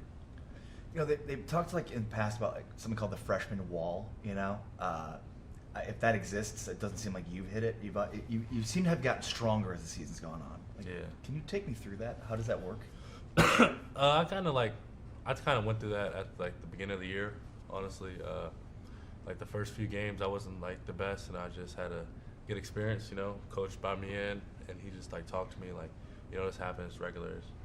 As a freshman, it's gonna happen. You're gonna have bad games. You're not gonna play as good as you want to. And he said the best thing for you is just experience, and that's what he never stopped trusting me and losing faith in me. So I just thank him a lot, and then also the seniors on the team just being there for me, just lifting me up. Yeah, Tommy was telling us about that, back in January, that like you started the year cold, essentially, shooting the basketball, but your demeanor, your effort and practice never changed. Like those are things that seniors do, not freshmen. So take us through kind of that adversity at the beginning of the year and how it helped you prepare for what you're doing now. I'm very, very thankful for it because I feel like if I would have played great like from the beginning of the year, I feel like it would just came easy to me, and I feel like I would have wanted it easy, and I don't want it that way. I feel like me going through that struggle, you know, it helped me just knowing that it's not gonna be easy, and then like most importantly, like even though I'm not playing good, I can always be like a great teammate. You know, I can still like cheer my teammates on, and people that are having great games, be there for them. Yeah, I mean, and I think the other part to that too is just, you know, how incredible it is for an experienced team. You've got a guy like Jaden Bradley, right? He's player of the year of the conference, third leading scorer on the team, and especially to play the same position as him. Like, what was that like as you're coming into a situation? You know, you're heavily recruited, obviously a 5-star, big-time talent, coming in with a guy like Bradley who's been here, who has that experience at the same position. I know some people like like if you got another person coming in highly rated, it's like, oh, you're trying to take my spot. I'm not gonna let you do that. He was never like that. He brought me in, welcomed me with open arms. You know, first day I committed, he texted me, he said, let's do it. And then first day I got on campus, he was there. He was leaving the gym, I was going to the gym. You know, we talked right there. And then ever since then, our relationship's just been going up and better and better. I mean, and like, I don't know, how much have you learned from him? And then the other thing is, I guess, has it helped you in your game playing off the ball, him playing off the ball, you guys kind of playing off each other that way? I feel like, you know, learn from him, just like picking up on reads, you know, how to guard like the low guards, low fast guards, you know, and then honestly, like me bringing the ball up, him playing off the ball, or him bringing the ball up, me playing off the ball. Like I feel like it's helped both of us, and not only both of us, but the team in whole. Yeah, for sure. Yeah, so those are the things that you've learned from Jaden Bradley, but like when you guys are on the floor together, how does he make your life easier, essentially? Yeah. Honestly, just, you know, he drives, he creates two, just throw it out. You know, he's a smart player, you know, and also he can score it. So like, it's not so much pressure on me because he can score it, Koa can score it, Tobe or Mo can score it. Like it's like everybody can just go off any given night. Right. I mean, is there anybody physically in this league at the position you play that could stop you one-on-one off the dribble? I mean, I like to say, like, humbly speaking, no. Like confidence. I mean, you're a truck downhill, dude. Especially your position. Yeah, I feel like just like confidence, just putting the work in, no. But like, you know, obviously sometimes it happens, so just gotta live with it. Were you this big in high school? Nah, I was. How much weight have you put on? Muscle, I'm saying, since you got to Tucson. I mean, you could be a defensive end. In high school, I didn't lift. I didn't start lifting until college. Yeah, I was just doing like push-ups and stuff. So you've been lifting for like a year? Not even. Once basically. Once I got to Arizona, they started having me lift, and like so like Big 12, you gotta get bigger. So yeah. So you didn't lift in high school? Why not? I don't know. Like, we just didn't. Like, it was just our team. I mean, that's We just practiced. We practiced a lot, and then we would just play basketball. Like, just hooped a lot. So this time of the year, some teams are just completely worn down. You personally, how are you feeling? You know, do you feel 100%? Do you feel like you have the strength left to make a deep, you know, NCAA tournament run, and how? I think for us to make a deep run, we're gonna have to continue to just stay together. You know, rebound, defend. That's gonna be like the key part for us. And then like you said, just being worn out. Nah, I feel like you only get one chance at this with all of us together because we got seniors that's gonna leave next year, and we're not gonna be able to run it back next year with those seniors. So like, just don't take it for granted. You know, take it one game at a time. Just have fun, and So it's a blessing. With you know, Jaden, he makes your life easier. Yeah. Also, you guys just dominate the offensive glass. Like you had offensive rebounds on almost half of your team misses against UCF. It has to be encouraging to know that, you know, somehow, some way, you're going to get your shots, even with all the depth on this roster because of how many offensive rebounds you guys grab. Yeah, you know, they do a great job of just offensive rebounding, you know, especially Tobe, Koa, Mo, even Dwayne, you know, and Avon. Like, they just make our lives easier as guards, you know, because if you shoot it, you know that there's a good chance that we're going to get it back. So you mentioned, you know, the seniors, you won't be able to run it back next year. Koa Peat just told us that you weren't going to get back anyways next year. So Koa did? Koa's like, oh yeah, me and Braden will be in the NBA next year. So I don't know. I mean, I don't know. I don't know if Koa's going to speak for you, but. Yeah, nah. I just be taking it one game at a time, honestly. Like, I like just to just enjoy like the journey, you know, like just be where my feet are, and just it's a blessing, honestly.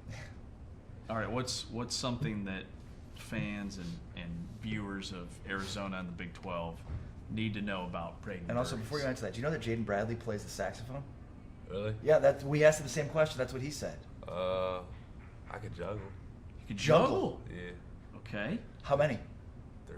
3. Yeah. But you can you can't there's people juggle like 4 or 5, right? Like I'm not making that up, right? Yeah. I could juggle 3. I can juggle 2. You? 1, barely, maybe a half. I like to mess around a lot. I like to just mess around with my teammates a lot. Like practical jokes? Jokes, or we'll be walking, I'll go like this. And look, I just do little things like that and just be like a little kid sometimes. You've got that childlike energy that you bring to the table. All right, what's one part of your game that you continue to work on that is kind of like your number one focus this late in the year? Just continue to be able to get a shooter. Just continue to get shots up, and then just the reads. Coming off ball screens, stuff like that. So that was like the 2 main things, and then my defense. Awesome stuff. Braden Burries, Arizona guard. Thank you. Joining us here on Big 12 today on Big 12 Radio and on Big 12 Studios.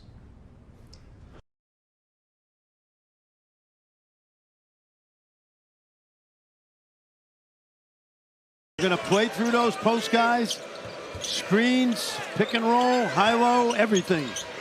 Burries tries. That's a 3, and it'll go. Braden Burries. Not a Shot mismatch. clock under 10. They have Peat if they want him. Burries step back. Gets another. Never mind. Don't worry about Peat. Sure, you saw that Penn State game, obviously. It's surprising. Oh, what a find. Burries the stuff. Peat makes plays now. He's done that a few times. Got to get away from him. Yep. Bradley knew he had it, just picked his pocket. Nice pass. Burries, the stuff, guard to guard. About that, all set up by defense. Bradley got tangled up in gridlock with Castillo, and he threads it through beautifully. Scintillating pass to Burries. Vision is extraordinary. Just under 21 a game. One chipped away. Kana goes down to the floor. Loose ball. Krivas push up ahead. Burries throws it down. Terrific play by the big fella. Just kind of flung it up. No good. Burries draws a foul. Hits a shot. Prospects in this game. Karchenkov hustles and gets the rebound and finds Burries. Oh my goodness. Oh! What a dunk from the freshman guard.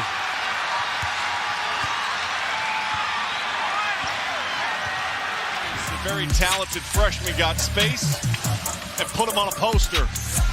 But this game concerned about complacency tonight. And they have gotten haymakers thrown at them. But there's Braden Burries giving Arizona the lead.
Big 12 today here on Big 12 Radio. Special thanks to Arizona for setting us up with Koa Peat and Braden Burries. We'll be talking to those guys again on Friday to get you set for a Final Four Saturday. We are going to be in Indianapolis, and we'll bring you a Saturday preview special from 3 to 4:30 Central Time, 4 to 5:30 Eastern, right here on the channel, Big 12 Radio. You're watching us on Big 12 Studios. Next hour, we continue our Modelo spring road trip, touring Big 12 country. We head down to Waco to preview the Baylor Bears and take a look at their off-season. Speaking of off-seasons... By the way, don't even think about talking to Dave Aranda. I don't know if Continue. I don't know if you were thinking about it. Just don't.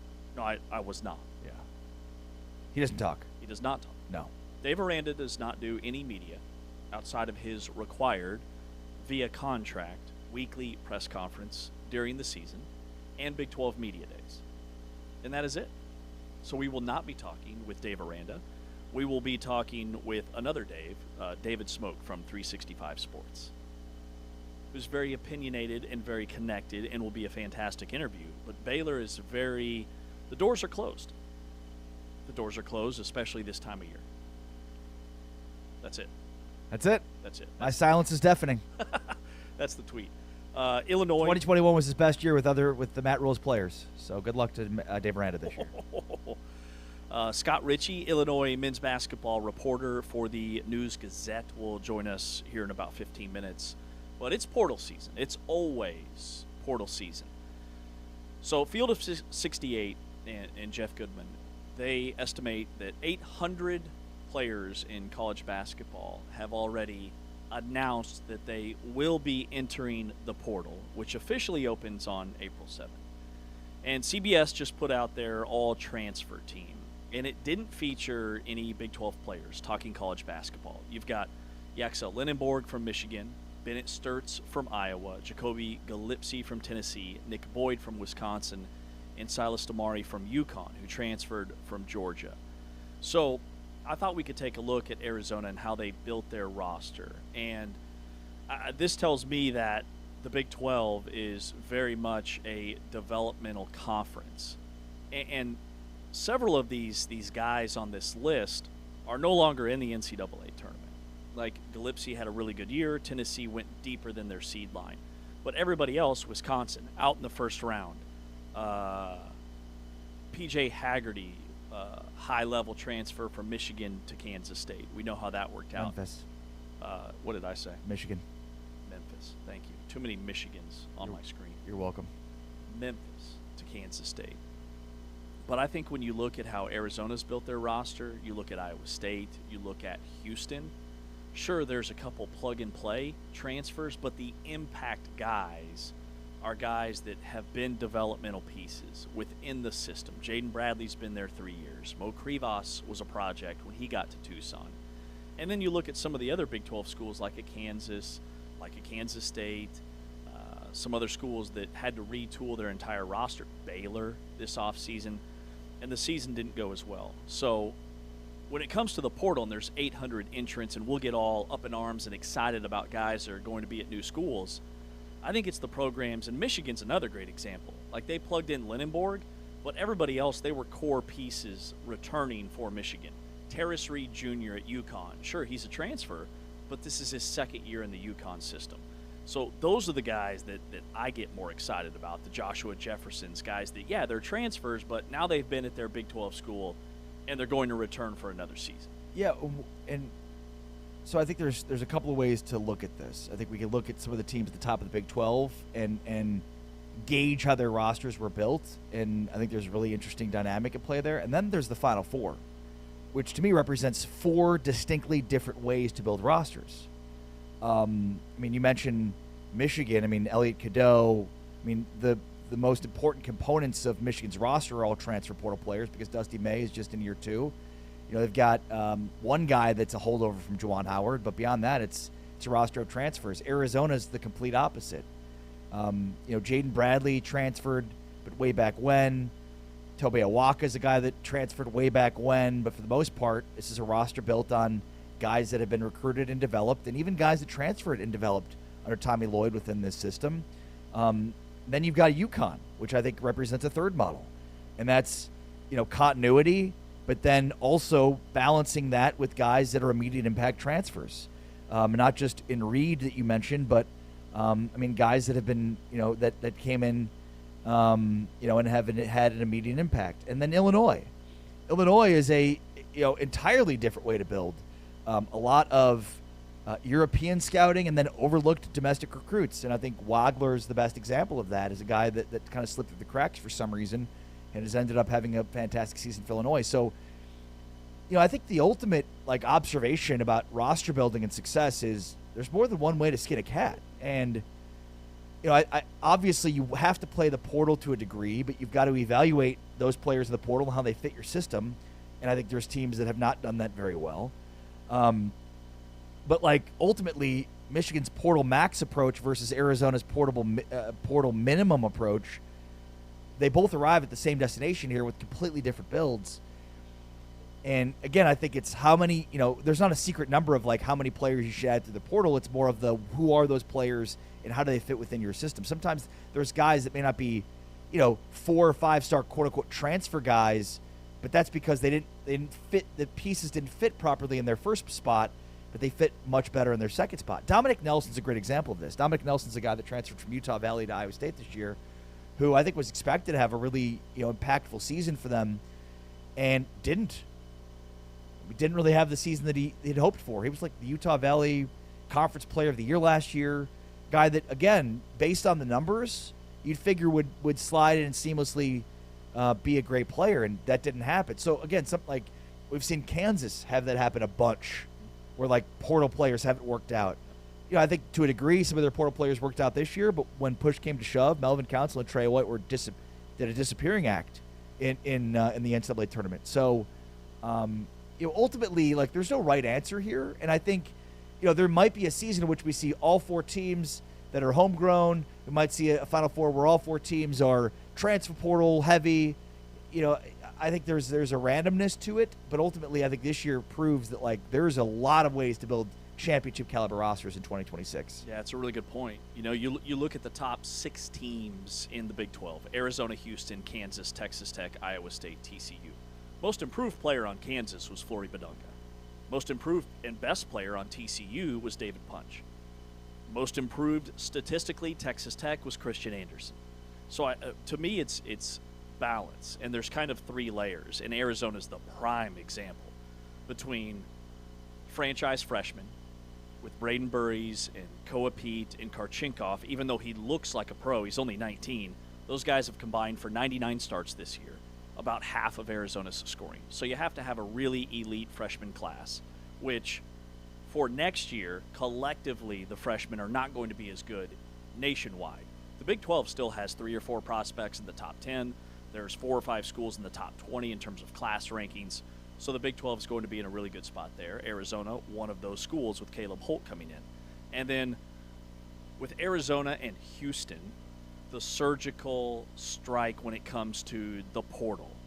Arizona added a third-string point guard, Evan Nelson, who is shooting 40% from 3, doesn't see the floor. But Jaden Bradley was a transfer. Tobe Awaka, who you brought up earlier, was a transfer. And then they developed. Del Orso, another great example. And then that third layer is the developmental returning pieces, like a Mo Krivas, like a Jaden Bradley, who's been there 3 years, like a Del Orso, who's been there 2 or 3. And I would say that all 3 of those layers, you could go look at Houston's roster, you could look at Iowa State, you could look at Texas Tech, and they all have all 3.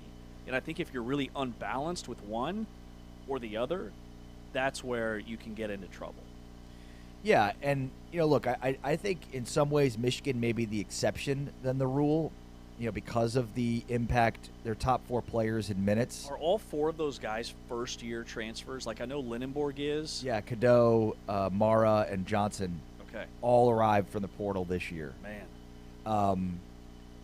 I tend to think that's the exception, and that it was just the perfect storm in conjunction with a great head coach. But the common theme that I'm hearing here is very similar to the discussion we had with football. It's not necessarily first-year transfer guys. It's second-year transfer guys, third-year transfer guys that have been there. And So I don't think it's any different in football or basketball. I think there's an element of you need to have an understanding of the coach, the chemistry, the system, the culture, right? Like those things are really important and impactful. And I just think like you can catch lightning in a bottle.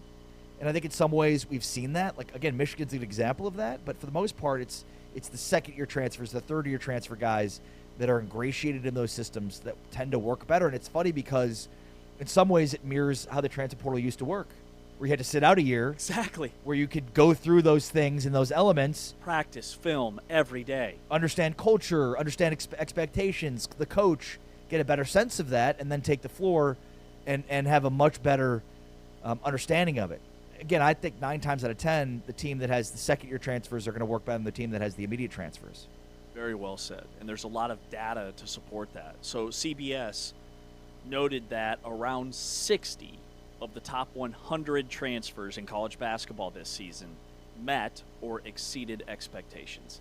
60 out of the 100, which means 40% of those guys didn't meet expectations and were essentially a dud. So the odds of building a contender solely off of the portal remains nearly impossible. Michigan is the outlier. And even in this conference, you look at the Big 12 standings, like who are the teams that completely overhauled their roster via the portal? UCF, Cincinnati, on the bubble. UCF got in, Cincinnati out. West Virginia, great year under Ross Hodge in year 1, considering he's a first-year head coach, didn't make the tournament. Kansas State, 3-15. Utah, 2-16. Baylor, 6-12. Oklahoma State, 6-12. So as we go through our offseason, that's the first thing I'm going to be looking at is how many guys are coming back. Well, and who was the best transfer player in the Big 12 this year? First-year transfer.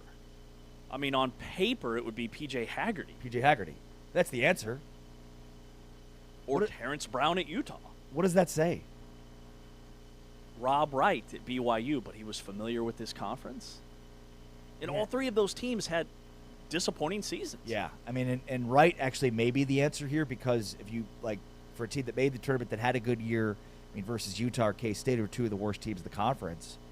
But, you know, what's funny is when you look at the CBS list of the top transfer portal players, none are from the Big 12, and I'm not even sure, like, how far down the list you'd have to go in order to get there.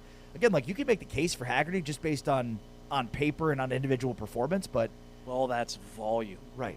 It's volume. And it's opportunity, right? Like, in Utah's a good example of that, too. Like, somebody's got to score. Exactly.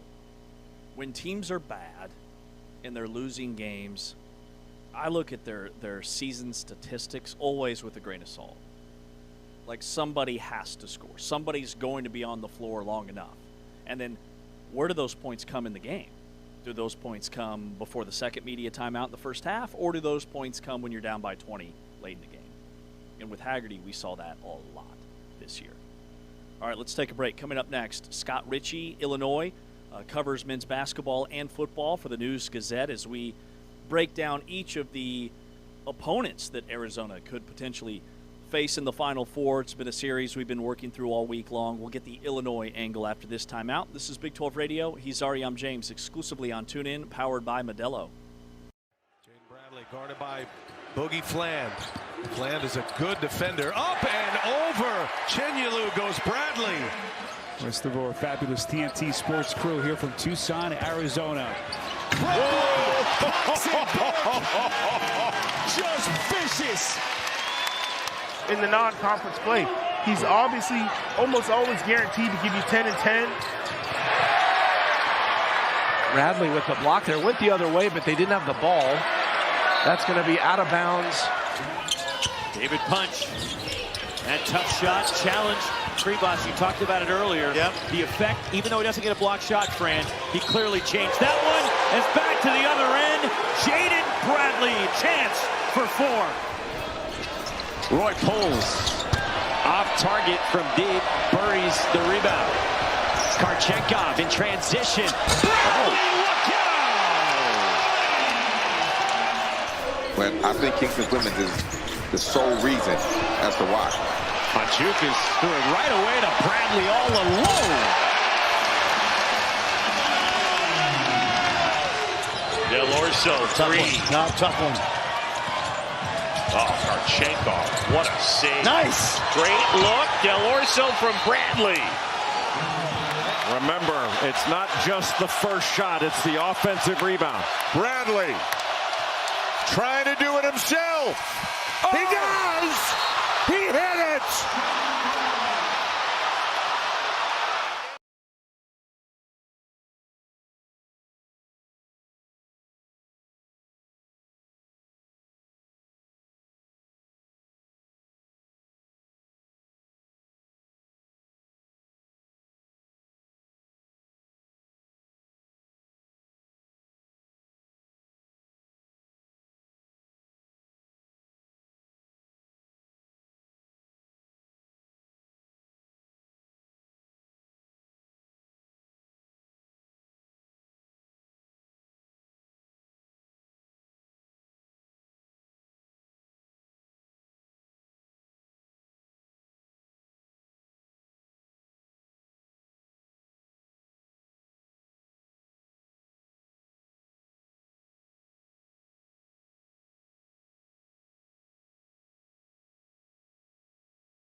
Our Big 12 Final Four preview continues here on Big 12 Today on Big 12 Radio. Alongside Ari Timken, I'm James Westling, and we welcome in Scott Ritchie from the News-Gazette, who covers Illinois men's basketball. Illinois in the Final Four for the first time in 21 years. And, Scott, I see some parallels between Illinois and Arizona and just that fact right there. Like, it's been 25 years for Arizona. It's been 21 for Illinois. So can you comment on that and just give us a feel and a sense for how the fans feel about this Illinois team in this incredibly special season? Yeah, well, this is exactly what Illinois fans want every season. As do Arizona fans.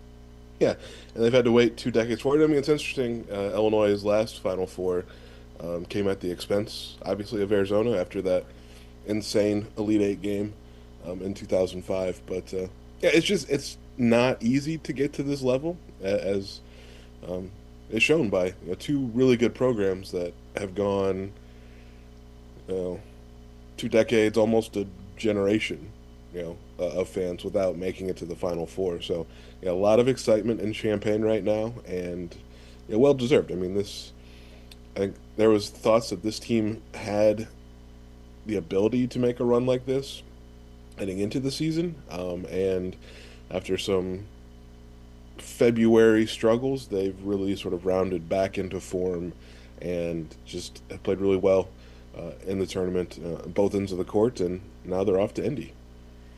We were just talking last segment about kind of how the Final Four rosters were built, and there are 4 sort of distinct builds for each of these rosters, and just curious for kind of your insight into how Braden Underwood put this roster together. A lot of international prospects. Page is Stojakovic is a transfer, and then you've got the under-recruited local, domestic kids like a Wagler. Can you just kind of break down the path here from Illinois and their roster management? Sure. I mean, I think a lot has been made this season, but certainly, as Illinois has advanced to the tournament, that they basically just tried to recreate the old Yugoslavian national team. And they did. They have tapped into that European market, but like half of the rotation is from the U.S. And so it's a mix. And the key thing heading into the season, at least this past offseason, was retention. And they got Colin Boswell, Tomislav Ivicic, Ben Humrikas, and Jake Davis back. Ty Rogers as well, of course. I mean, he suffered a knee injury in the summer and has been out all year. But retention was a key thing. And then tapping more into that European market was also important. And then they picked their transfers carefully, with Andrej Stojakovic and then with Zvonimir Ivicic joining his brother in Champaign. So there was certainly a plan there, but at the root of it all is just Brad Underwood's intent when it comes to roster building now. It's just positional size and shooting, and just no gaps in the skill set at every position. And Scott, we noted when we had you on last week, we were talking about the height and the rebounding. So Illinois' worst rebounding performance in the tournament is when they out-rebounded their opponent +9. I mean, they just dominated Iowa on the glass, +17, had a 40-12 points in the paint difference. Has Illinois been doing this all season, or have you seen an uptick in just how aggressive they've been on the glass? Well, I've seen an uptick because they've gotten back to what they were doing for most of the season. There were some of those games they lost in February, basically all overtime games in the Big Ten. They did not either have that type of advantage on the glass, or they lost the rebounding battle. Not by a lot, but still lost it. But it's like the emphasis from Brad Underwood. Like, rebounding is the one thing he hammers home as much as anything. And it's not just asking their big men to do it. Like, he insists that their guards go to the glass. And Andrej Stojakovic has done a better job of that. Keaton Wagler's a really good rebounder. Colin Boswell can get in there as well. So it's a team thing, and it's an emphasis for sure. How do you beat Illinois? When you look at who has done it this season, they've usually had really good guards that are capable of getting a bucket on their own, whether that's attacking the basket or knocking down threes. And usually the quick guards have given Illinois some trouble. And then a little bit of it, can you count on Illinois to not make as many threes as they need to make, because they're certainly going to shoot a bunch of them. And I think Illinois really needs guys like Ben Humrikas, Jake Davis, Zvonimir Ivicic to at least knock down a couple. I don't know how many you need from that group, but probably more than they've gotten lately. And it hasn't been an issue yet in the tournament, but those guys haven't been quite as consistent as they showed in other times of the season. But really talented quick guards. If you got that, I think you've got maybe the start of a framework to beat Illinois. How do you feel, Scott, about the UConn matchup? What are the keys to victory for Illinois? How do they get it done? It's so interesting to me because both teams are going to be really different than the first time they played, back in late November. For that game, UConn, like Taurus Reed and Braylon Mullins were both coming off injuries. Played some in that game, but I think they had, 2 or 4 points combined, and now Taurus has been just a beast in the tournament, and Braylon Mullins is obviously the new March hero in stores. And Keaton Wagler wasn't Keaton Wagler in that game. He had 3 points and maybe touched the ball like 5 times total. He just stood in the corner because they hadn't made the shift to put the ball in his hands and just let him go. I think key for Illinois, slowing down Taurus Reed. He's just been really dominant inside. They're going to need a lot from like Tomislav Ivicic on the defensive end. And then closing out the shooters like Alex Caravan. It's not letting their veteran guards get comfortable. And then I think it's making shots on Illinois' end. Like, they've got other ways to score, and they've shown that in the tournament with Andrei Stojakovic kind of upping his game, putting pressure on the rim. But this is a team that's built around the three-point shot, and they're going to have to make some threes. Big 12 today here on Big 12 Radio. Heard exclusively on TuneIn, watched on Big 12 Studios. All right, Scott, give us a pick. Illinois is favored by 2.5. Take us through your hypothetical Final Four bracket. Who do you think wins these games? I'm leaning towards picking Illinois just based off of what they've done through the tournament. And even in moments where they've been challenged, mostly in the first half of games, like they've found another gear and like they've outscored their opponents in the second half by a considerable margin. They've just been good when it's mattered the most. So I think if I got Illinois, and then I think Arizona, just because I like their collection of players. I think they have enough size to hang with Michigan, and Michigan obviously is very good, and it looks like they're getting back to their sort of early season, we're just going to blow everybody out mode, but Arizona's really good. I mean, that's an incredible matchup. So I think right now I'm leaning towards an Illinois-Arizona title game, but honestly, like, any of the scenarios wouldn't surprise me. These 4 teams have just been really good in the last couple weeks. Yeah, really good point. One line is 2.5. The Arizona-Michigan game is 1.5. Like, there's no underdog in the Final Four, which is what hypes all the excitement surrounding it. Scott Ritchie, Illinois men's basketball reporter for the News-Gazette, joining us for a second time here on Big 12 today. Thanks, Scott. Appreciate your time. Yeah, thanks for having me on. Scott Ritchie covers Illinois, knows the program, knows the team better than anybody. Both of these Big Ten schools are on a heater. UConn with their heroics. Arizona's been phenomenal.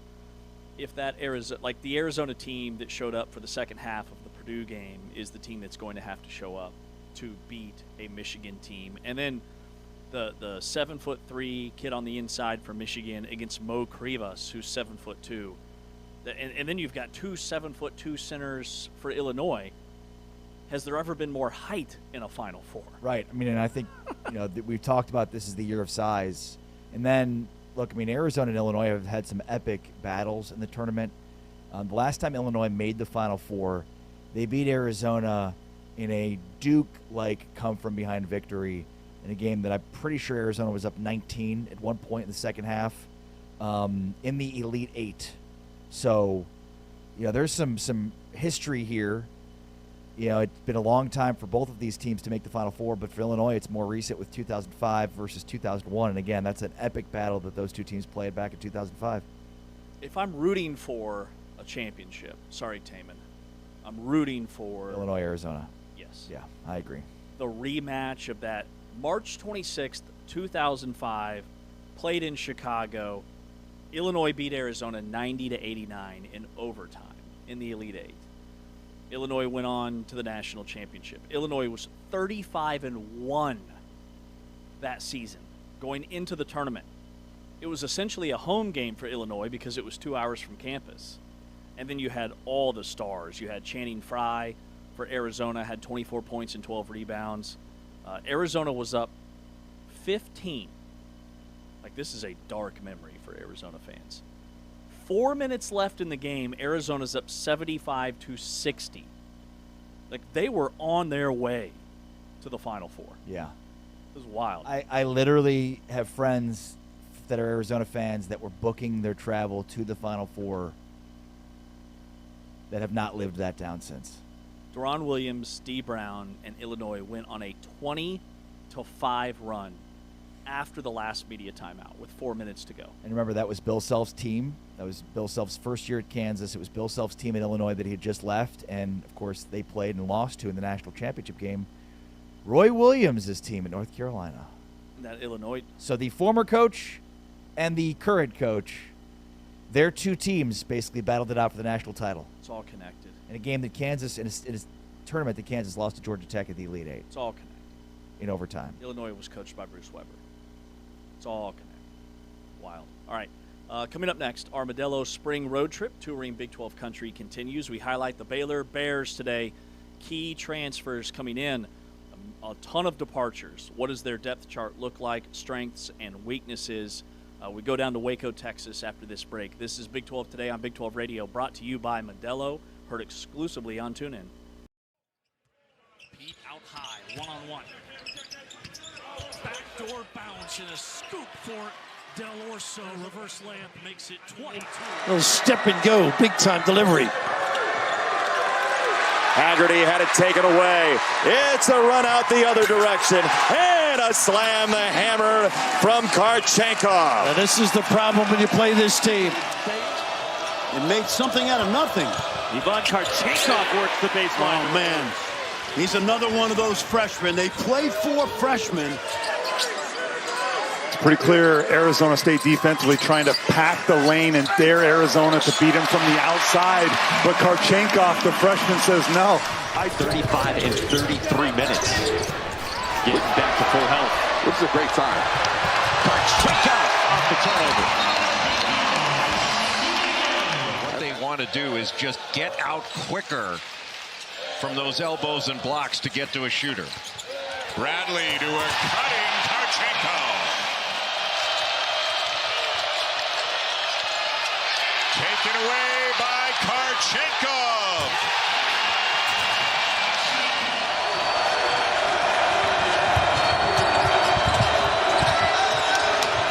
Karchenkov answers. Second half are on a pair of threes from Chase McCarty. Karchenkov will try one and hit it. Well, you give up a three, just go on the other end and get it back. Chris Sinek Jr. really moving his feet to stay in front of Karchenkov. Burries can't get by Flemings. Karchenkov banks home a three. Are you kidding me?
A stand on business Wednesday, a wheels off Wednesday. Here on Big 12 today, this is our Modelo spring road trip touring Big 12 country. We head down to Waco, Texas. This is the Big 12 Conference. This is a different league, highlighting each and every of the 16 member institutions, previewing the upcoming football season as all of these schools are either getting ready for spring or in the middle of spring practice. And Modelo full-time fan rule number 5, you know the roster better than some assistant coaches, and you're not shy about it. That's a good one. Who's going to be the quarterback at Kansas next year? I don't know. You would know. There's lots of guys. Isaiah Marshall could be. Okay. Could be Cole Ballard. You know the roster better than some assistant coaches. True. All right, know lots of rosters better than some of assistant coaches. Baylor's the team that we're highlighting today. So Baylor has. You're about to ask me who Baylor's starting quarterback was going to be. Also, I conveniently wore green today. Ooh, I like it. Thank you. You went all in. Yeah. All in for the Bears. Totally random. So who's the Baylor quarterback? DJ Lagway. There's been a lot of ink spilled on DJ Lagway and sort of what happened at Florida, how he's turned the corner and turned the page at Baylor, and I'm willing to buy all of it. I mean, you know, it was a couple of seasons full of injuries, full of disappointment. There was a piece that I read recently that sort of attributed it to a displacement for Lagway from Gainesville, from the standpoint of, you know, he did all of his classes online. He didn't go in person to classes. He didn't really build much chemistry or camaraderie with his teammates. There was just a disconnect between, like, DJ Lagway, the person, and everything going on at Florida and in Gainesville. And then on top of that, there was injuries and all different kinds of things. Look, there's just a boatload of excuses. At the end of the day, you know, you can put whatever the proper situations are in front of him and hopefully that he has success. But he has clearly taken on a much larger leadership role. I think he's learned from some of those mistakes in Gainesville. You know, in that article written in the USA Today, Lagway paid for 15 teammates, 12 wide receivers, a tight end, and 2 running backs to fly to Miami and spend spring break throwing and getting to know each other on a granular personal level. He paid for housing and meals and a private chef, paid for a professional masseuse for recovery, a 6-bedroom Airbnb with 20 beds in Ventura, a swanky suburb north of Miami. How much money are they paying DJ Lagway? That's what I also thought when I heard. That is insane. Yeah, maybe some of it's carryover from his time at Florida. I'm not sure. He also is using that German virtual reality software for quarterbacks that we talked a little bit about. The helmet that Jaden Daniels wore. Yes. Yeah, so Baylor has invested in that, and that he's been using that. It's that immersive decision-making softwares that allows players to rapidly improve progressions and decisions by generating team and scheme-specific options without the physical wear and tear of a typical game. That's a game changer. It's been, yeah. A brilliant investment by Baylor. We had a whole 20-minute breakdown of what this actually is. So it's a virtual reality headset that quarterbacks put on, and it shows actual plays and defensive alignments and coverages, but it does it at like twice the speed that these quarterbacks will face during the season in real time. And so it helps with their processing speed, memory retention, all of those things. And it's what Jaden Daniels leaned into for his growth with the Commanders. Yeah, and you know, look, I mean, we talk about Lagway, and in many ways the marriage between Lagway and Aranda is perfect because they're both at crossroads of their careers right now. I mean, Aranda's entering year 7. His best year was in 2021 when he had Matt Rule's players. His best defense by far was that year. When you look at his defenses, in 2027 they were top 10. They were 10th in total defense in 21, 69th in 2022, 116th in 2023, and 81st in 2024, and then 122nd in 2025. Joel Klanderman comes over from K-State to try to rebuild that defense. It's just another DC they've had to hire with Ron Roberts in 2021. Matt Powledge took over, then Aranda himself, and finally Joel Klanderman, who's kind of an outsider coming in, but has authored some really good defenses at K-State. Yeah. And so, you know, I like that hire. And then the other thing that Aranda's talked about this offseason, when, you know, he has been in front of microphones talking to the media, the few opportunities that he does have to do that, you know, he mentioned basically, like, last year they spent a ton of money at wide receiver. Like this year, they've invested all of their money in defense. Well, let's hope it takes, because they need a dramatic improvement on defense, 1, and 2. As we've talked about, when it comes to the portal, it's usually year 2 that guys can make the largest impact, but they're going to need some guys to make an immediate impact. Yeah, I think the coaching note is important because Aranda's not going to call the defensive plays. That will now be Joe Klanderman. And then the resources, like they have a new athletic director. They just hired a new associate athletic director. Everything we're hearing, and we'll talk with David Smoke about this, the NIL uptick for Baylor, they were just trying to get their ducks in a row. They have support when it comes to their athletic program. Here's Dave Aranda on those resources and where they spent their money this offseason. I think anytime that you're not successful, it's difficult. I think one of the biggest things that I found freeing was not being the head coach and the DC. Really allowed us to have spend more money on defense. This is the most money we've spent on defense since I've been here. And so I think one of the things that held me back being on defense and also being the head coach was that, I didn't want it to overload that side of the ball. And then you come back and you look at it, and we didn't do enough. We should have done a whole lot more on the line of scrimmage, and we made sure that we did this time, as well as our linebacker and secondary. So I think, whereas in the past, the money was, you look at last year, the majority of the money of our team was spent on the receiver room, almost way too much, to be honest. And so that money is now spent on defense. And I felt it freeing to not be in a position where I could just say, Joe, we're going to get you everything you need. And all of those receivers are gone. Josh Cameron off to the NFL, Cole Wilson, Kobe Prentice, Ashton Hawkins, all gone. Quarterback Sawyer Robertson, gone. Michael Trigg, tight end, all Big 12. He'll be in the NFL. They lose their starting center in Colton Price. He transfers to Kentucky. And then they lose their running back, Bryson Washington.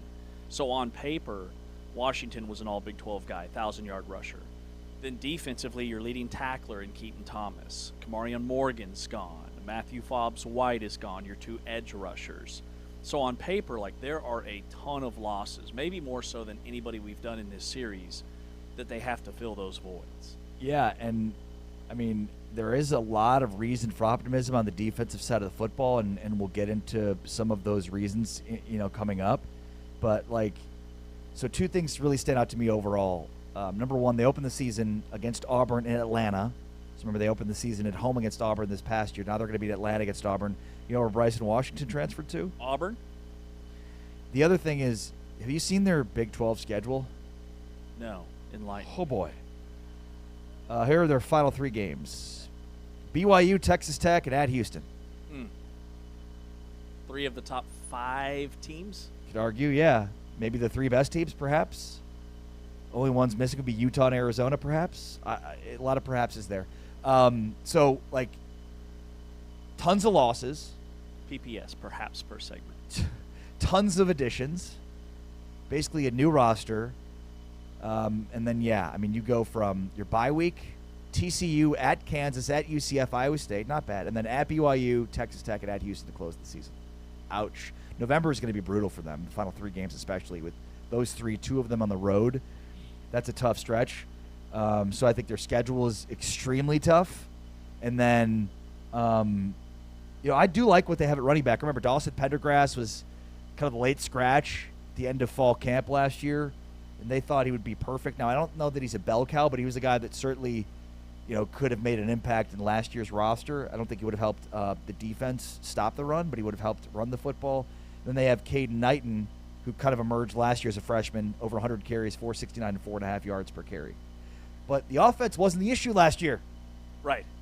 It could be this. Here's one of the things. Their defense could be improved. The pendulum could swing back that way, but then their offense could take a huge step back. Right. Because they've had to replace all of the guys in that great offense, including Sawyer Robertson. Their entire offensive line is new. Bryson Washington, their leading rusher, is gone. Most of their top receivers are gone.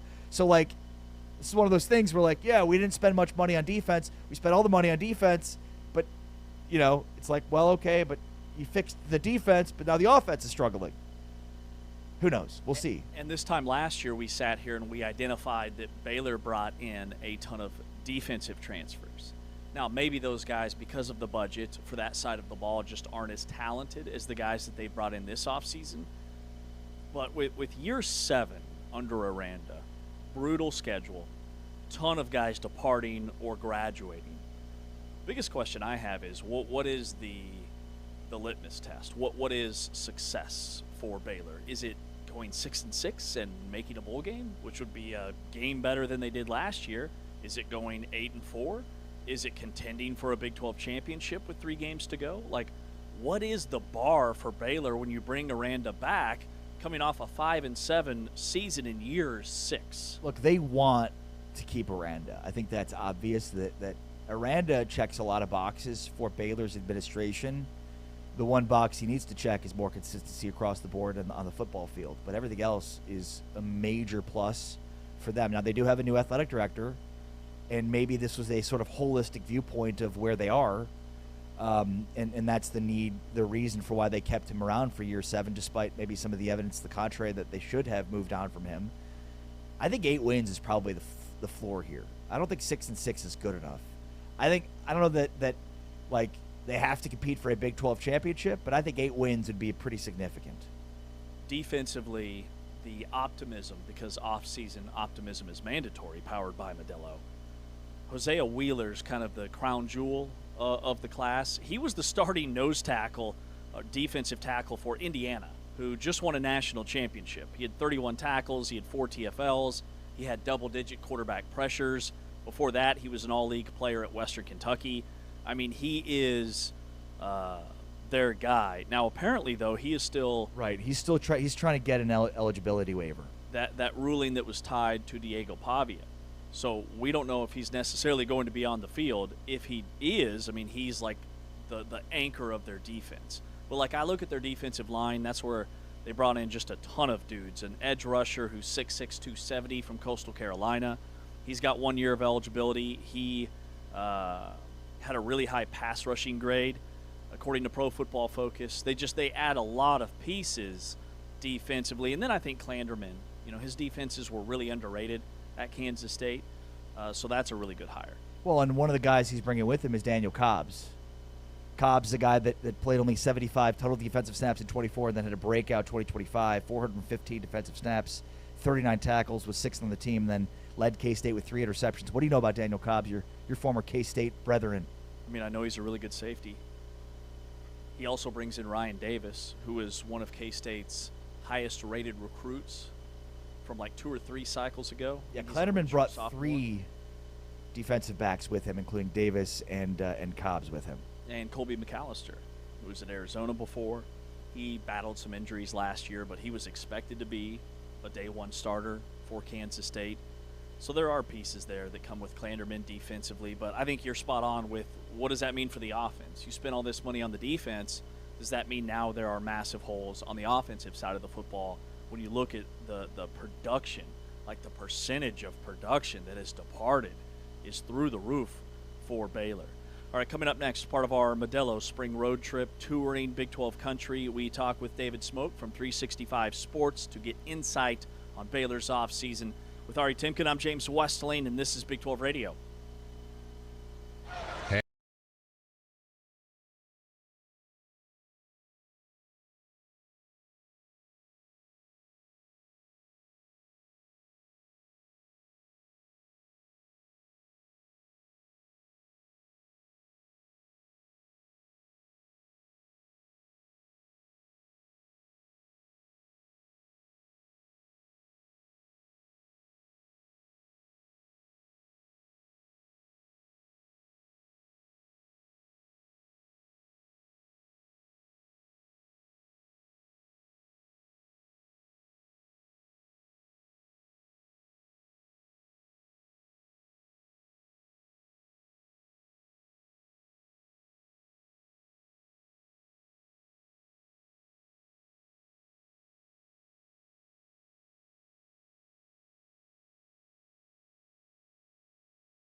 Don't forget, BYU Villanova. We'll get our first look at A.J. DeBonsa as Koa Peat on the receiving end. Execution on that possession from Florida. Xavier Lee hits his second three of the night. Oh! Koa Peat from the rafters! What a pass and delivery against Condon. Here comes Bradley. Bradley gives it to Peat. Peat, look out below! One highlight after another! Mr. Arizona has arrived at the collegiate level. Utah steal, then they throw it right back to the Wildcats. NASCAR tempo, a lob, and Peat brings the house down. Senior out of Rickards High School, Tallahassee, that venerable program. Peat the screen for Karchenkov, and they'll play it together for 2 and a foul. Rebound pawed down by Krivas. On the hit ahead, Peat. Duck. Woo-hoo! How about the outlet pass? Here's the end of the play. Johnson will. Yeah, he will. And he hit the backboard. Numbers here. Burries flanked by Peat and a hammer. Bringing it all. The chandeliers as well. They can be explosive. And look at his work on Mo Krivas down low. The lob. Oh, watch out. High above the rim. Bradley trying to find one of his bigs. He gets it to Peat. Peat off balance. Fires. Oh, what a shot.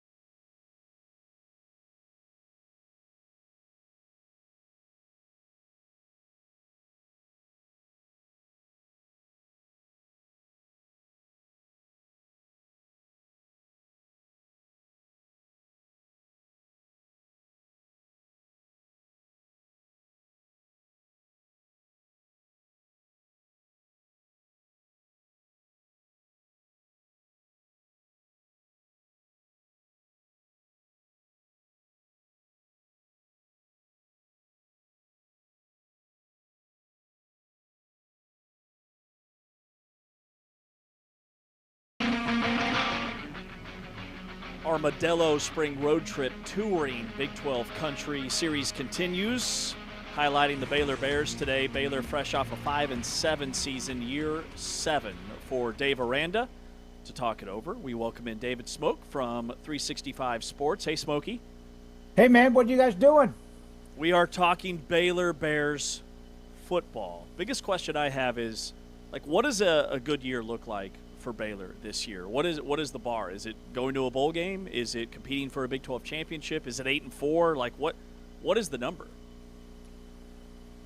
Man, you know, we do this every year, and you guys try to trick me, and you have, and I've tricked myself, and Baylor's tricked people too. I always have said you got to walk before you jog before you run, and they've sprinted in 2021. And they've never really followed up on that. They had the 8-4 a couple of years ago, and then last year. I know Baylor fans aren't going to agree with me, but I also think if they're honest with themselves, I think that they see what Texas Tech is doing, what BYU has done, what Arizona State has done, and a few others. In Houston, here comes Willie Fritz and company. I think if they're honest with themselves, they'd love to be much more involved in like the last 2 or 3 games, have a chance to get to the championship game. I'm not saying that's not unrealistic. Ari and James, I think Baylor has to go back to just getting to a bowl game. Not at 6-6 though. 7-5 minimum.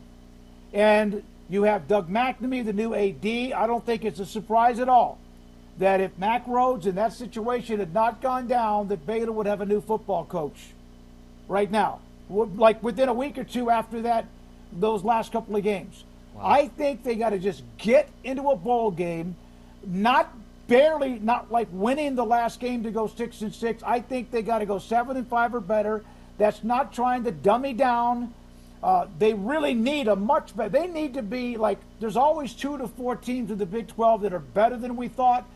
I'm not. I think they have to go 7-5 or better, and I mean it's got to be a pretty nice looking 7-5 with a win or two that people didn't expect to have. Yeah, maybe that starts week 1 in Atlanta against Auburn.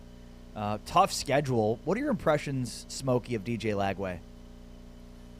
Yeah, I had a chance to visit with him it's been 3 or 4 weeks. Had a chance to do a one-on-one with him.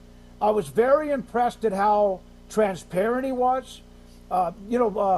Matt Hayes of USA Today did a big, long, in-depth article about all the stuff that he had been through, and some of that I knew, and some of them I didn't know. I was impressed. I was told that he might be a little bit on guard. I didn't see that. I thought he was great. I did see like the first practice. I don't get to go. A lot of us, because of the time they practice, usually is when we're doing our podcast. But I've seen enough. And I've spoken to people who are there, not media, but others, that they feel like he's gotten into a pretty little rhythm. Spavital seems to be happy based on what he said. I like him. One of the things, I don't know if you saw this, Jake Spavital, may have been yesterday or the day before, made a comment about how DJ processes a play quickly. And he mentions about the speed of the SEC on defense, that you have to be able to do that because of who's usually in that front 7. And I like what I heard from that. And I think that the warts, the bumps, the bruises, and sometimes scars, mentally or physically, might be able to help him as he tries to progress through the spring, and then we'll see what happens in the fall. Now, Dave Aranda, we played a clip where he was talking about how much Baylor has invested in the defensive side of the football, and already had a great point. What does that mean for the offense? Has there been enough production brought in and talent to keep pace offensively with what Baylor's been doing with all those guys that have departed? There's going to be, let's talk about wide receivers. And I think that they've done a pretty good job. We won't know till we see it as far as reinforcing or adding to the offense and defensive line, which is a mess on both sides of the ball last year. And I think that they've done that in a very specific fashion. Like, this is what we're going to do. The kid from Texas that was there at UT, I didn't even know if he was on the depth chart like a week or two ago, but I haven't been at a practice yet, so I haven't been able to kind of like notice that. But they got to have a guy like that there's a reason he was at UT, and then again, there's a reason he's not. So is he the reason he was there, or is the reason he's like was released or allowed to move on? The wide receiver, Draylon Miller from Colorado is a really good transfer, and that happened after DJ committed. Freeman, a transfer from Florida, who didn't do much, but after DJ committed, he did a great job of going out, and I had his old high school coach tell me that after he committed and there was all that, like, hey, wait, well, he hasn't signed anything. He's going to Oxford and all that. The whole time he was actually, his high school coach was watching DJ recruiting players to come play for Baylor, especially the wide receivers. I think Lewis Brown has a chance to be special, big, tall, physical. Watch for the possibility of the freshman from University High School in London Smith, an incredible athlete. His dad was a great player in college too, to give them a little oomph. They lose Washington. I think it was time to him to get breath of fresh air. I like they have these young running backs that I like them. And Dawson Pendergrass is kind of like the straw that stirs the drink. Washington was their best running back, but Dawson was like the I don't know how to. He kind of was a spark plug. I don't know if they have enough. No one knows. But I do know this. When they had their pro day, James and Ari, Ashton Hawkins, Kobe Prentice, and Josh Cameron wasn't able to participate, those 3 guys are going to be in an NFL camp this summer. I don't know about drafted. I don't know about practice squad. I don't know about undrafted free agents, but they will be. I had 2 NFL scouts tell me after it was over that he thinks all 3 of those guys will get a look and get a chance. Cameron, of course, a good body, All-American. He just hasn't been able to get healthy enough to run and all that other stuff. But 2 NFL scouts said that they would be stunned if those 3 guys did not get a chance, either in the draft, probably after the draft, and then be a part of a team. Maybe the best portal addition is Hosea Wheeler from Indiana, but he's fighting for his eligibility. What's the latest on that? Still nothing. That again, I haven't been out at practice. I'm not in the post game, whatever's going on. I do know that there was comments that there were 2 or 3 players that are still not there. That would be nice, just because that guy has experienced what Indiana's been through the last couple of years and what they've done. Yeah. So as of now, I'm not going to sit there and go, I'm not going to give you some insight because I don't have it. I wish I could, but I don't have it. I do know that there's still some guys that have not yet been able to get out of the field. When you look, Smokey, defensively at Baylor, Joe Klanderman takes over as defensive coordinator, spent a lot of money on that side of the ball. Just your thoughts overall on where Baylor has made the most headway from last year. And Aranda's not going to call the plays this year, right? Like, it's entirely Klanderman's defense. Yeah, no, you're right. When we had Dave Aranda in studio a couple of weeks ago, he's washing his hands of it. Doesn't mean he's not going to be this and that. It doesn't mean he's not going to sit down with Klanderman. Here's what I know about Klanderman. This is his defense. This isn't a hiring of a – now, Dave has done – Aranda's done this.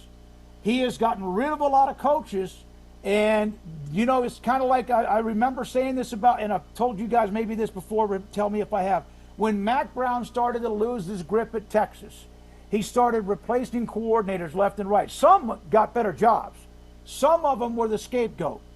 I think Dave's had about 4 or 5 scapegoats. Dave Roberts, he was too tough on the kids or whatever. He's going to be coaching until the day he dies. A very well-known defensive guy. We've seen a lot of that happen. This year, Klanderman, Dave needed to be the head damn football coach and not some defense, no matter what his specialty is.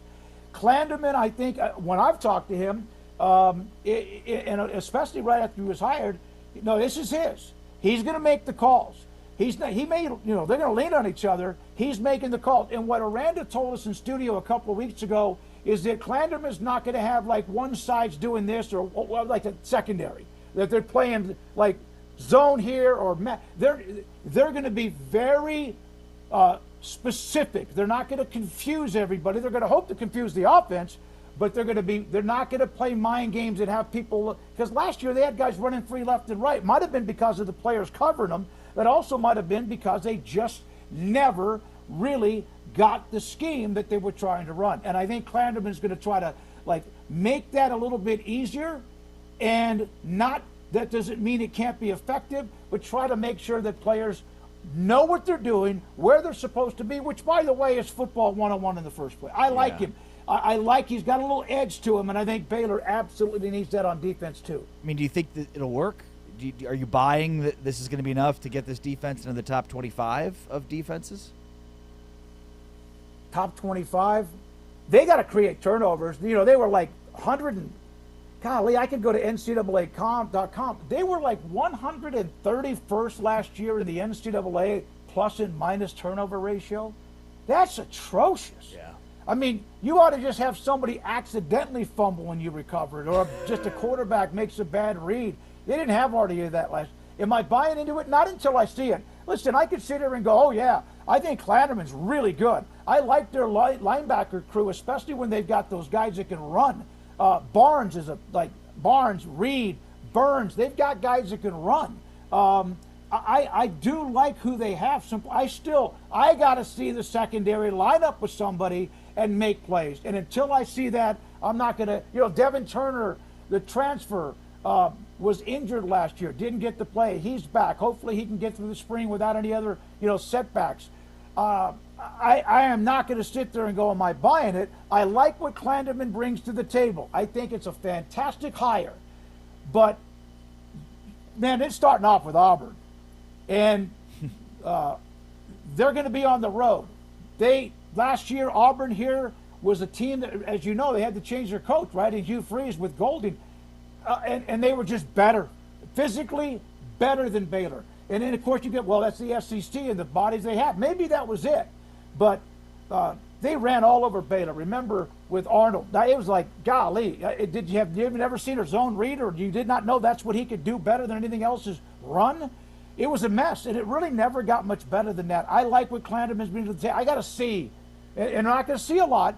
There's not going to be a great amount of access. We'll be able to go watch practice if I could get out there, but I do the podcast. I just gotta be able to see. I gotta get into some of those workouts in maybe August and talk to some people and off the record with some people before I say, is it gonna work? I think Clanderman makes them better. I think Dave needs to go find exactly what his groove is as a head coach.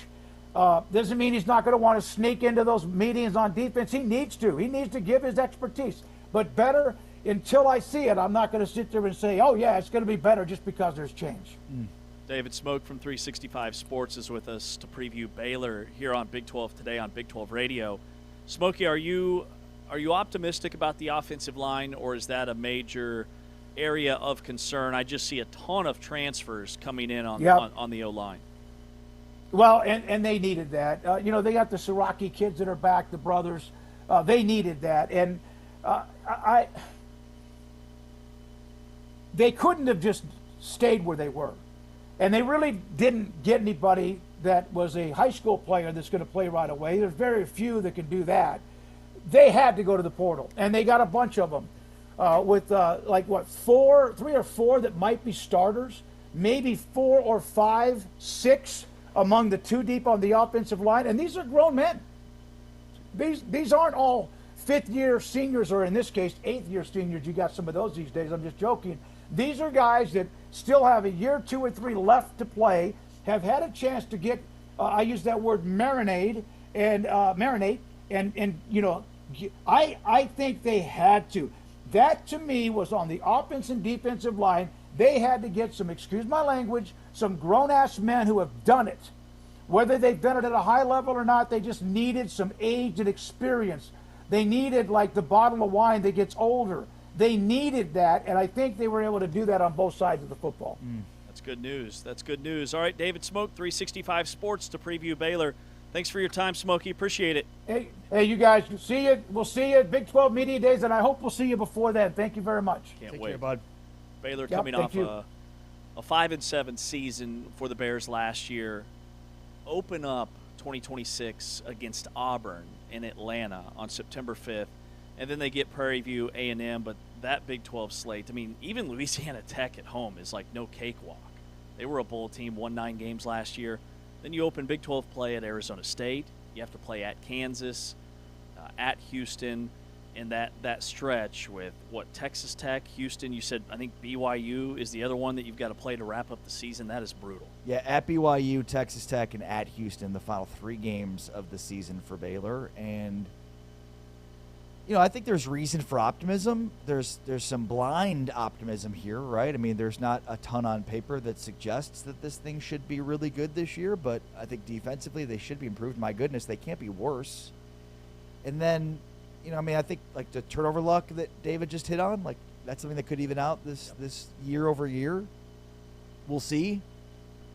It'll be very interesting to see what happens this year because it feels like there's a lot to learn from Dave Aranda's tenure with Baylor. Like there's some things to like. There's probably some good takeaways though in terms of like, was he too quick to make decisions and shift?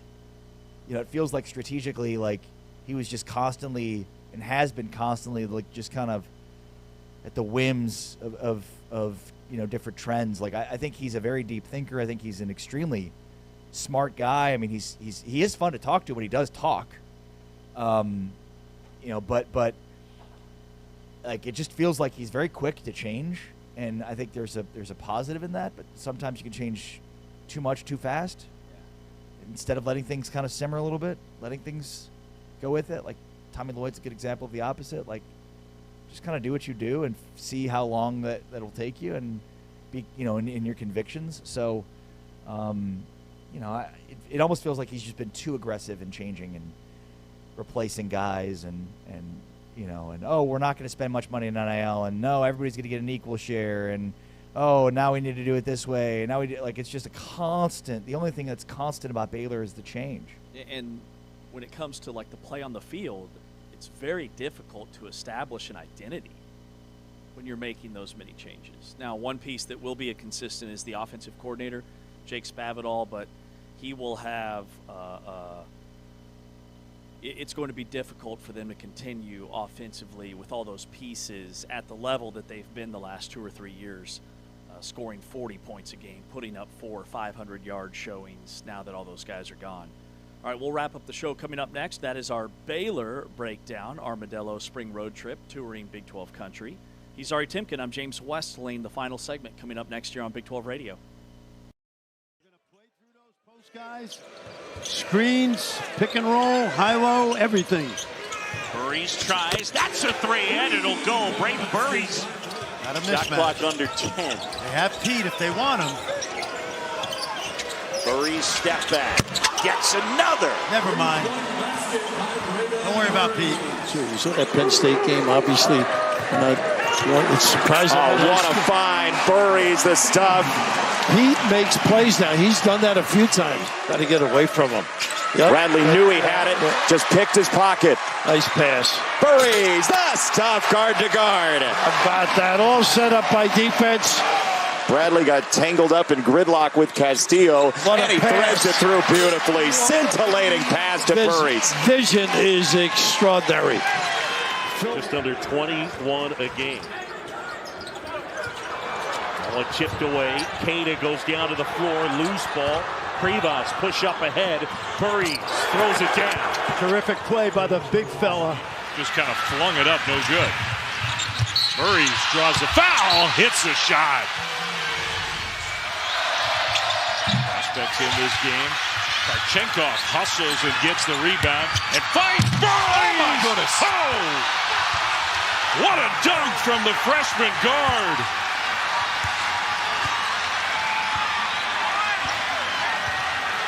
Very talented freshman got space and put him on a poster. But this game concerned about complacency tonight, and they have gotten haymakers thrown at them. But there's Braden Burries giving Arizona the lead.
This is the Big 12 Conference. This is a different league. You're watching us on Big 12 Studios, the Big 12 Fast channel, streaming live on YouTube each and every day. You can listen to us right here, always on demand as well, here exclusively on TuneIn. We podcast on Apple Podcast and Spotify. Let's see, we pod. We do some pods. We pod. No biggie. We pod. We had Chancellor Johnson, Big 12 analyst, content creator, Koa Peat, and Braden Burries joined us from Arizona. Scott Ritchie, Illinois men's basketball reporter, to get the Illinois angle. David Smoke, just moments ago from 365 Sports, to preview Baylor, part of our Modelo Spring Road Trip, touring Big 12 country. Did you watch any of the McDonald's All-American game last night? The McDonald's All-American game was last night? You can say no. I actually intended to because I heard a rumor. Little Birdie said that Tyron Stokes may be committing during the McDonald's All-American game. Did he? Well, you would have known, James. Did he? You would have known. You would have known. Today's April Fool's Day. I don't buy anything. That's a fair point. Just being spammed all day long. He did not. Let me just share something with you. Tyron Stokes, the number one player in the 2027 class, Kansas and Kentucky. The amount of times that Kansas and Bill Self have lost head-to-head recruiting battles with Kentucky is far too many to name. Wait, it's Kentucky? I thought it was Arkansas. I'm not saying you're wrong. I'm probably wrong. The latest I've heard is Kentucky. Okay. Interestingly enough, he grew up in Louisville, and his mom said early on in his recruitment that they are a Louisville family. So amazing to think that Kentucky's one of the finals, but, money talks. But like you go back, like there's Ty Washington, there's a bunch of names of guys that, were basically between Kansas and Kentucky that decided on Kentucky. And I guess the best thing I could say about this is it's a good thing John Calipari is no longer at Kentucky because Bill Self has lost a lot of head-to-head recruiting battles with him. Now, if it's Arkansas, then he's going to Arkansas. History suggests that if it's Bill Self and John Calipari, that player is going to go to Arkansas. And look, it's interesting because Kansas has lost some head-to-head recruiting battles with Duke and Kentucky over recent years. So we'll see what happens here. He's also a Nike guy, which he says does not factor into his recruitment at all. Yeah, and you hear that a lot. This student athlete's a Nike guy or an Adidas guy, or it used to be Under Armour. Kansas is an Adidas school. Do you think it actually matters? Yes. Yeah, I do. Yeah, yes. So he's going to go to Kansas and wear Adidas shoes? Or does he go? Yeah. Man, what a mess. I also, Or does he go to Kansas and wear an Adidas uniform but Nike shoes? It's all very confusing. Yeah, I don't know how that works. I'm pretty sure he'd have to wear Adidas shoes. Probably. It's all about the footwear. But look, there's a book that Dan Retzel wrote years ago called Soul Influence. And it's basically about how deeply embedded the shoe companies are in these universities. It was obviously came to the forefront with all of the lawsuits that came out and FBI wiretapping and, the things that happened with Kansas and some of these other schools that were implicated in that. But just the way in which these shoe companies have been intertwined with these schools is going back years and years and years of certain shoe companies funneling certain prospects to certain schools. And look, I'm sure in some ways it's even more heightened today. And then I think it's deeper from a representation standpoint. You've got, agents and reps that are tied in some cases to the shoe companies and apparel companies. With that being said, it does feel like there's a lot of momentum for Stokes to commit to Kansas, despite being a Nike guy and then Kansas being an Adidas school. Yeah, the ESPN 30 for 30 Soul Man 2015 was a banger. Sonny Vaccaro, that's who it was. The sports marketing exec. The Nike guy. Did you see the movie?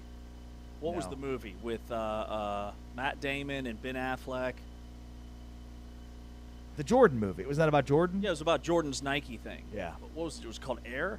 But when you think about awesome movie. The EYBL and the big tournament they have at the end of that, basically like Nike, the Peach Jam, that was started by Sonny Vaccaro. He used to go, Vaccaro's the first guy that would go school to school and say, hey, I'm going to give you a bunch of shoes and gear and you'll wear it and it'll benefit both of us. So, like, the idea of anybody being a Nike school or an Adidas school or an Under Armour school or a Jordan, like, that started with Sonny Vaccaro.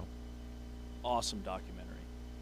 What I was going to say about the McDonald's All-American game, 34 seconds of highlights tell me that Caleb Holt is the real deal at Arizona. He's listed as like a top 5 prospect. Wait. But a lot of these. Wait, Arizona's going to get a big-time recruit in next year's class? I don't believe it. It is shocking. But in terms of like next year's class being down compared to this year, sure, maybe in terms of depth, but there's still elite superstar talent coming in next year. And Tyron Stokes is one, could end up at Kansas. Caleb Holt is another. And then we'll introduce you to Bruce Branch III, who just committed and signed with BYU. He's expected to be a top 3 2027 NBA draft pick. 6'9", real lanky, plays on the perimeter. Kind of a, I wouldn't say poor man's because he's still really good, but he has a lot of A.J. DeBonsa to his game. But Caleb Holt is a dude. Like, yeah. These threes, he had like this running scooper. He's 6'5" with a 6'9" wingspan. He's built very different than this current Arizona roster. I mean, he's more like Caleb Love. And, you know, the thing I'll say, so you referenced the 2027 class, you know, how good is it compared to this class? What I'll say about this class is, like, it was like a year ago we thought that this class was really good, and then you had a guy like Keaton Wagler in, right? Like, he came out of nowhere when it comes to, like, so a discussion today would not have included him in this class because he was 150th recruit or whatever it was, you know, low 4-star, high 3-star. So, like, this class is so loaded and good because we knew it was good at the top, but there are guys that have emerged from this class that are even better than we expected them to be. Now, time will tell if there are guys in 2027 that emerge that way, but certainly on paper it doesn't appear to be as good as the 26 class. Doesn't mean there aren't still elite, big-time prospects in that class, and many of them will be Big 12 players. Yeah, like you pull up a 2027 mock draft, and it's a bunch of names that you will not recognize because they're all still in high school and going to be one-and-dones. But there aren't as many as I saw for 2026 going into next year. But like Chris Sinak, if he comes back to Houston, he's a kid that if he goes pro and they're going to decide the next couple of weeks, he kind of gets buried with this draft class. He's going to be anywhere from 15 to maybe even like early second round. If he comes back and in Kelvin Sampson's developmental system has an all Big 12 type year, all of a sudden then he's only 2 years removed from high school. He's a lottery pick. So that's something to keep an eye on the rest of the way. You all right? Yeah, I'm good. Just a little granola. Just a little granola. Are you using your microphone as a plate? No, don't worry about it. Do you do the grocery shopping in your house? We both do. You both do? Yeah, Team effort? We are a lot of different, you know, so I think I've lived in cities where it was like there's one grocery store you go to and that's the one you go to. In this city and where we live, Tom Thumb, H-E-B, Kroger, only because we don't have an H-E-B that's closer to us. Sprouts may be my favorite. Shout out Sprouts, the official. I'm really pushing for this Sprouts snack review. We should do it. And I couldn't tell if you were being sarcastic Trader or if you were being Joe's? serious. Yes, the answer is yes. The answer, okay, because I'm all in. Trader Joe's, Sam's. Like, we go grocery shopping. Trader Joe's, Sam's, Kroger, Tom Thumb. You mix it up. You don't have a go-to grocery Sprouts. store? No, we go to Sprouts for produce. Go to Trader Joe's for frozen and lots of other items. Kroger, Tom Thumb, and H-E-B for kind of most things. Sam's Club and Costco for meat and other, like, Hey, yeah, oh yeah. You guys have it down to a science. Can you send me the spreadsheet? That's what I'm talking about. We're always just delivering stuff to our door. That's outstanding. You guys do it together, or do you ever lone wolf it? Oh, it's only a lone wolf situation. Only a lone wolf. Yeah, oh yeah. No, I'm gonna go here. Do you need anything? No. I'm gonna go there. Do you need something? No. Wow, that is impressive. Well, I'm embarrassed. I went to the grocery store yesterday by myself. I was a fish out of water.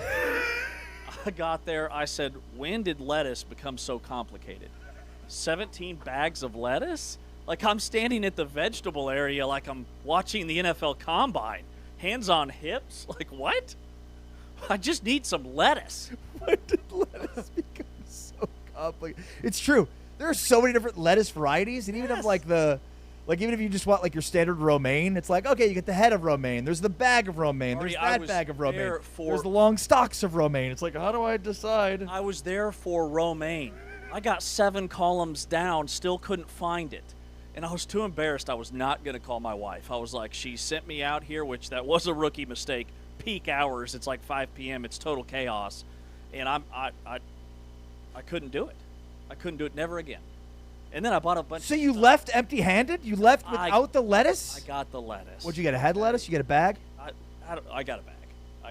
You went with the easy choice. The head, that was way too much. You said, I'm going to spend more, but I'm going to have to do less. I Exert less energy. To produce like it was a foreign country. Like, what? Where is the chicken? That's what I need. You need to be like a botanist to figure out how to shop for produce at some stores. And then I bought a bunch of stuff I didn't need, stuff on the end shelves. I was like, raspberry chipotle barbecue sauce. Okay. Limited time? Do tell. That's where it gets you. That's where the supermarket gets you, is you can't go off list. Got to stay on task, on list. You go off list, all of a sudden you're raising your grocery bill from $50 to $150. It happens just like that, I'm telling you. I get at the end, they ask if I need bags. I'm like, well, how else would I get this to my car? Do you need a bag? No, can you airlift it to my trunk? Like, what? They ask if you need bags, Ari. What is the other option? Like, do I look like a clown? I'm not going to juggle these to my vehicle. It's insane. I was flustered, bro. What else?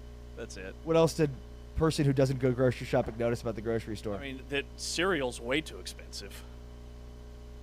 Yes. Everything is way too Food is very expensive. Everything. And I'm really good at, keeping an eye on how much we're spending on groceries, but I have a whole new perspective.